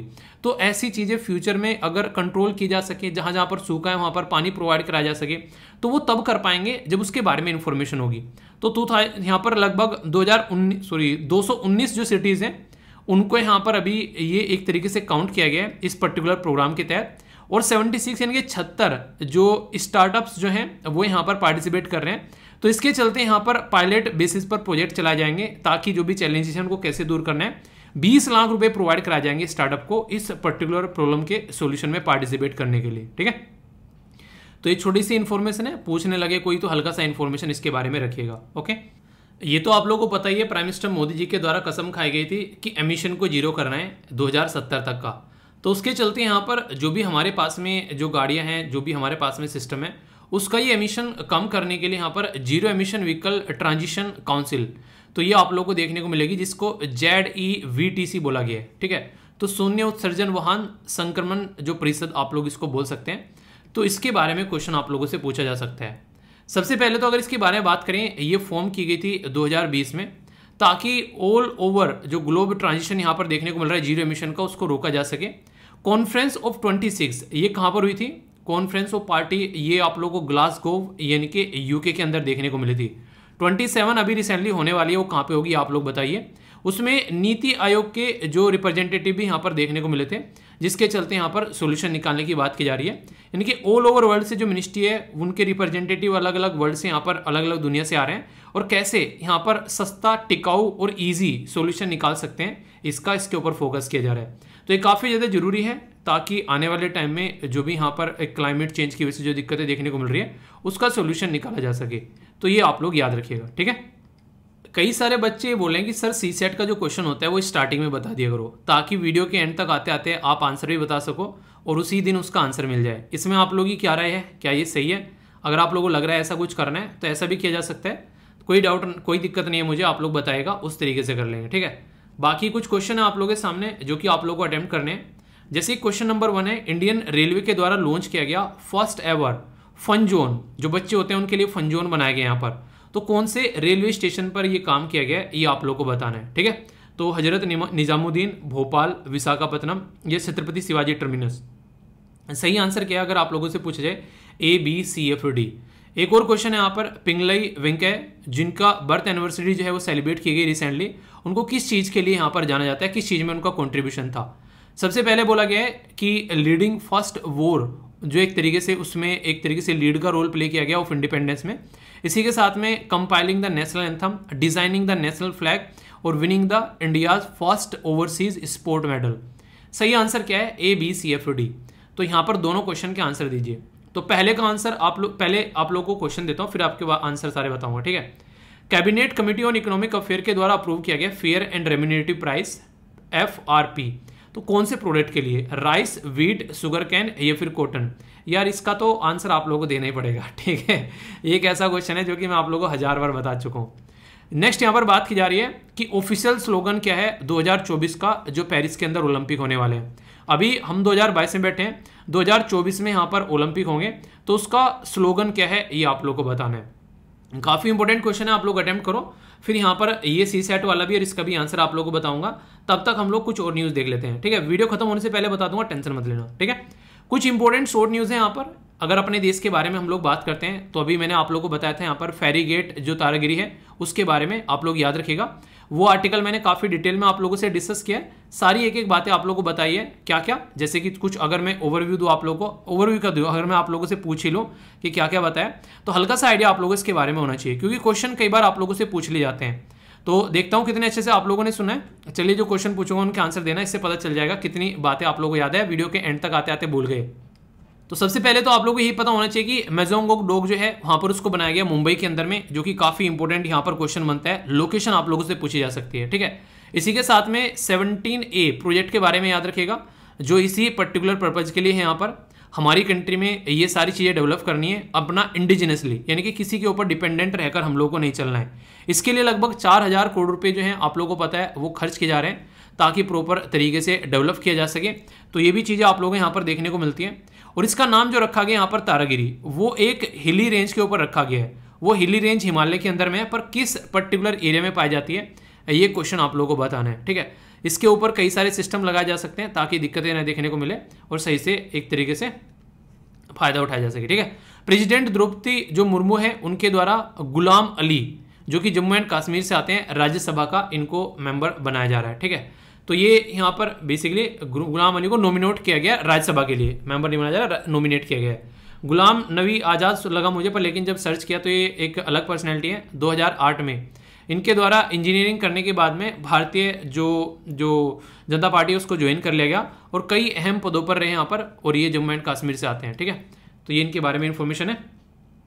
बाकी यहाँ पर कुछ और बेसिक इन्फॉर्मेशन, आर्मी के द्वारा यहाँ पर पर्वत प्रहर, तो पर्वत प्रहार ये एक तरीके की एक्सरसाइज लद्दाख में देखने को मिली, ठीक है। प्रहार, पर्वत प्रहार, तो ये आप लोग याद रखिएगा। क्वेश्चन बन सकते हैं यहाँ पर कहाँ पर कंडक्ट कराएगी, लद्दाख के अंदर। सेंटर के द्वारा फिक्स किया जा रहा है total number of seat in municipal corporation Delhi के अंदर में 250। एक इंपॉर्टेंट पर्सनैलिटी है जिनका नाम था कृष्णम राजू, ठीक है। तो यहाँ पर याद रखिएगा, अभी रिसेंटली इनकी डेथ हो गई है। अगर बात करें तो यहाँ पर है ये पर्सनैलिटी जो कि पर्सन इन न्यूज़ के अंदर में अगर आप लोगों से कोई पूछ ले तो आप लोगों से क्वेश्चन बन जाते हैं। एक और इंपॉर्टेंट पर्सनैलिटी जो इसी पिक्चर में आप लोगों ने देखी, इनका नाम है यहाँ पर द्वारिका पीठ जो शंकराचार्य स्वामी स्वरूपानंद सरस्वती, ठीक है। तो 99 यानी कि सेंचुरी होने से इनकी रह गई, तो इनकी डेथ अभी हुई यहाँ पर, ठीक है। तो इस तरीके से आप लोग इंपॉर्टेंट पर्सनैलिटीज के बारे में अगर कोई पूछ ले, पर्सन न्यूज़ में रहते हैं, तो कंफ्यूजन आप लोगों को नहीं होना चाहिए, ठीक है। कुछ और बातें इकोनॉमिक के फील्ड में यहाँ पर कुछ छोटी छोटी बातें, जैसे कि 2 दिन की national defence micro small and medium enterprise conclave, एक तरीका मीटिंग आप लोग बोल सकते हैं। एग्जीबिशन कहाँ पर, कोटा राजस्थान के अंदर में। तो स्टेट पीसीएस से ले भी आप लोगों से क्वेश्चन बन सकता है। यहाँ पर बात की जा रही है production of the Vande Bharat train जो है वो अक्टूबर से स्टार्ट हो रहा है। तो ये बात बताएगी रेलवे मिनिस्टर अश्विनी वैष्णव जी के द्वारा, काफ़ी अच्छे से टेस्ट किया गया हमारे द्वारा, ये सारी चीज़ें ढंग से इंप्लीमेंट किया जाएगा। 20% ड्यूटी जो है वो राइस के एक्सपोर्ट पर लगा दिया ताकि राइस का एक्सपोर्ट न हो सके, हमारे देश में चावल को यूज़ किया जा सके और चावल की जो समस्या है उसको सुधारा जा सके, ठीक है। इसी के साथ में रसिया के द्वारा अनाउंस किया गया पुल बैक, यानी कि वापस बुलाने के लिए। खार्किव वाला रीजन है यहाँ पर यूक्रेन के अंदर में। एग्जैक्ट लोकेशन अगर आप लोग देखना चाहते हैं तो मैप बेस्ड क्वेश्चन भी आप लोगों के लिए बन सकता है। एग्जैक्ट लोकेशन आप लोगों को यहाँ पर ये देखने को मिलेगी, ठीक है। तो इस तरीके से आप लोग देख सकते हैं, कई बार क्वेश्चन पूछ ले जाते हैं। तो यहाँ पर ये काफ़ी ज़्यादा न्यूज़ में था। यहाँ पर अभी यूक्रेन का एक न्यूक्लियर पावर प्लांट है जो काफ़ी ज़्यादा न्यूज़ में रहते हैं, जिसका नाम है यहाँ पर जेपोसरीजिया, ठीक है। तो क्वेश्चन बन जाए, कई बार न्यूक्लियर पावर प्लांट को मैच करने के लिए भी आ जाता है, तो हल्का सा आइडिया आप लोगों को होना चाहिए, ठीक है। अभी अर्थक्वेक आया काफ़ी ज़्यादा पपुआ न्यू गिनी में, तो उसकी वजह से कई सारे लोगों की जान चली गई। तो लोकेशन आप लोगों से पूछी जा सकती है एटलीस्ट, ठीक है। तो आप लोग कम से कम लोकेशन देख लिया करो, जो भी इस तरीके से चीज़ें न्यूज़ में रहती हैं, अगर क्वेश्चन बने तो यहाँ पर एग्जैक्ट लोकेशन आप लोगों को देखने को मिलेगी, ठीक है। तो ये पर्टिकुलर एरिया इंडोनेशिया का हो गया, यहाँ पर ये पपुआ न्यू गिनी आप लोगों को देखने को मिल रहा है। तो ये बेसिक चीज़ें होती हैं, अगर आप लोग इस तरीके से मैप बेस्ड बहुत सारे क्वेश्चन आप लोग के तैयार हो जाएंगे अगर इस तरीके की चीज़ों को लेकर चलो, ठीक है। आगे बात करें यूएस ओपन के बारे में बात की जा रही है। तो US open tennis in New York, ठीक है। तो स्पेन के जिनका नाम है यहाँ पर चार्लोस एल्कारेज, ठीक है, जो कि मेंस, और पोलैंड में यहाँ पर ईगा स्वातिक, ठीक है। तो ये वुमेन जिनके द्वारा सिंगल टाइटल जीता गया, ठीक है। जो मैक्स इनका नाम है यहाँ पर विरस्तप्पन, जो कि रेड बुल के हैं, इनके द्वारा फॉर्मूला 1 रेस जीती गई। मोन्जा के अंदर में, ठीक है। श्रीलंका ने पाकिस्तान को हराया, मैंने आप लोगों को बता दिया। कर्नाटका के द्वारा 75th senior national aquatic championship जीती गई गुवाहाटी आसाम के अंदर में। तो ये डायरेक्ट क्वेश्चन आप लोगों से बन सकता है, ठीक है। तो ये छोटी छोटी मगर मोटी बातें हैं, पर लेकिन वन लाइनर टाइप के डायरेक्ट कई बार क्वेश्चन आप लोगों से बन जाते हैं। तो आई होप कि आप लोग इस सेक्शन को एंजॉय करते हो, ठीक है। एक बच्चा तो ये भी बोला है कि सर इस सेक्शन को स्टार्टिंग में लगा दो। यार देखो स्टार्टिंग में ना बड़ी बड़ी न्यूज़ रहती हैं, ठीक है। तो अच्छे से आप लोग उनको समझ लोगे अच्छे से डिटेल में, क्योंकि ये तो सिंगल टाइप के हैं, इनको वैसे भी याद नहीं करना, इनको वैसे भी आप लोगों में कुछ समझना नहीं है, ठीक है। ये तो डायरेक्ट टाइप की न्यूज़ हो गई, तो इसको अच्छे से एंजॉय करो। एक और छोटी सी बात यहाँ पर, एक बच्चा जो नया नया कोई आता है देखने के लिए वीडियो, तो कह रहा है सर करंट अफेयर की वीडियो 1.5 घंटे की, मतलब किसका क्या मतलब है? 1.5 घंटे का करंट अफेयर डेली होता है क्या सर? करंट अफेयर कभी भी 1.5 घंटे का नहीं होता है। आप लोगों को क्वेश्चन जो प्रैक्टिस कराई जाती है, ठीक है, आंसर राइटिंग के लिए जो आप लोगों को बताया जाता है, इसी के साथ में बैकग्राउंड जो इन्फॉर्मेशन आप लोगों को दी जाती है, जिसको आप लोग स्टैटिक पोर्शन बोलते हो, तो वो आप लोगों का यहाँ पर तैयार किया जाता है करंट के साथ साथ में। तो इसलिए यहाँ पर ये लेक्चर जो है वो लेंदी हो जाता है, और इसमें पूरे लेक्चर के अंदर में इतनी सारी चीज़ें आप लोगों को देखने को मिलती हैं जिसकी कुछ हद नहीं है। तो अगर आप लोग प्रॉपर वे में एक दिन का एक लेक्चर भी ढंग से निपटा लो ना, तो इतनी सारी पढ़ाई आप लोगों की हो जाएगी कि आप लोग एक तरीके से, इसीलिए बोलता हूँ ये बैलेंस डाइट है, ठीक है। तो भूख नहीं लगेगी आप लोगों को। तो इसको भी पढ़ कर भी ढंग से चलते रहो ना, तो बहुत कुछ आप लोग कॉन्फिडेंस आएगा। पर लेकिन ऐसा नहीं कि बस यही पढ़ना है, एक्स्ट्रा भी अपनी इन्फॉर्मेशन आप लोगों को कलेक्ट करते रहना है, पढ़ना है, ताकि चीज़ें अच्छे से लेकर चलो। पर करंट अफेयर के लिए मोर देन सफिशिएंट है, इसको आप लोग एंजॉय कर सकते हो, ठीक है। प्लेस इन न्यूज़ में कई बार क्वेश्चन आप लोगों से पूछे आते हैं। तो आज का जो प्लेस इन न्यूज़ है वो है चंडीगढ़। चंडीगढ़ के बारे में अगर कल को कोई आप लोगों से पूछे तो यहाँ पर याद रखिएगा, इंडिया का सबसे पहले जो एक क्लिनिक बनाया गया है जो कि विकलांग लोगों के लिए है यहाँ पर, ठीक है। तो इंडिया का फर्स्ट ऐसा है जिसमें विकलांग यानी कि दिव्यांगन आप लोग बोल सकते हैं, विकलांग शब्द थोड़ा सा गलत होता है, दिव्यांगन आप लोग बोलिए। और ये चंडीगढ़ देश की सबसे बेहतरीन ऐसी सिटी है जो को प्रॉपर प्लानिंग के साथ में बनाया गया। ली कार्बोजियर नाम याद रखिएगा, जिनके द्वारा ये सिटी का डिज़ाइन तैयार किया गया था। ये स्विस फ्रेंच एक पर्सनैलिटी थे, आर्किटेक्चर फील्ड में जाने जाते हैं, ठीक है। यहाँ पर अगर कभी घूमने जाओ तो यहाँ पर लेक भी है एक, वो भी आप लोग देखना, और एक पर्टिकुलर गार्डन भी है यहाँ पर, ठीक है, जिसमें टूटे फूटे जो कांच के बर्तन होते हैं, ठीक है, उसका इस्तेमाल कर कर जो है वो प्रॉपर एक पूरा गार्डन बनाया गया है। उसका नाम माइंड से निकल गया यार मेरे नाम क्या, मैं गया भी हूँ यहाँ पे, मैंने उसको देखा भी है, पर लेकिन नाम माइंड से निकल गया। चंडीगढ़ एक बेस्ट प्लान सिटी आप लोग इंडिया के अंदर बोल सकते हो, और यहाँ पर देश के अंदर भी ऐसी प्लानिंग होनी चाहिए, ये बोला जाता है कई बार, ओके। 5 नए शब्द हैं जो कि आप लोग की वोकेबलरी को इंप्रूव करेंगे डेली। नए 5 शब्द तो जानते हैं आप लोग, इसी के साथ में सिनोनिम्स और एंटोनिम्स, यानी कि जो विलोम शब्द और पर्यायवाची शब्द होते हैं वो भी आप लोगों को जानने को मिलते हैं। पहले यहाँ पर स्पर्ज, तो इसका मतलब होता है कोलाहलपूर्ण प्रदर्शन, यानी कि शांति में ना बैठना, ऐसा आप लोग बोल सकते हैं। ऐसे शब्द जो हैं कई बार आप लोगों ने न्यूज़पेपर में देखे होंगे। नेक्स्ट बात की जा रही है यहाँ पर इनकरेजेबल, ये मतलब होता है एक तरीके से जिसको जो एक बार हो गया तो हो गया, ठीक है, जिसको ठीक नहीं किया जा सके, संशोधन नहीं किया जा सके, जिसको चेंज नहीं किया जा सके। इरिवर्सेबल भी आप लोगों ने कई बार शब्द सुना होगा, तो ये शब्द कई बार इस्तेमाल किया जाता है न्यूज़पेपर के अंदर। नेक्स्ट शब्द जो है ये है इनकोएट, यानी कि प्रारंभिक, यानी कि स्टार्टिंग की एक तरीके से बोल सकते हैं, यानी एक तरीके से नया नया बिल्कुल, ठीक है। फैक्शियस मतलब झगड़ालू, ठीक है, एक तरीके से काफ़ी इरिटेट करने वाला इंसान भी आप लोग बोल सकते हैं। रेगल, ये आप लोगों को तकरार देखने को मिलेगी, लड़ाई। तो कई सारे नेगेटिव शब्द हैं आज के इस पर्टिकुलर जो इस स्लाइड के अंदर। बाकी और भी दुनिया भर के शब्द हैं जो कि इसके अलग अलग मीनिंग आप लोगों ने अलग अलग टाइम पर देखे होंगे, तो ये शब्द भी आप लोगों को पता होने चाहिए। इसलिए टाइम दिया करो और वीकेंड में बैठकर एक बार इनको रिकॉल कर लिया करो, ठीक है। लंबे समय तक आप लोग चीज़ों को याद रख पाओगे जब इनके ऊपर सेंटेंस फॉर्मेशन कर लोगे।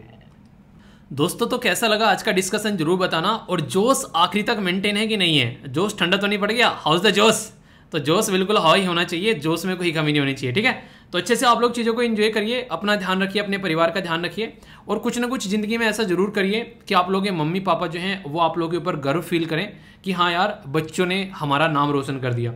उनकी मेहनत जो है वो सफल करेंगे, वो आप लोगों के लिए नज़रें गड़ाए बैठे रहते हैं कि कब ज़िंदगी में आप लोग कुछ अचीव करोगे।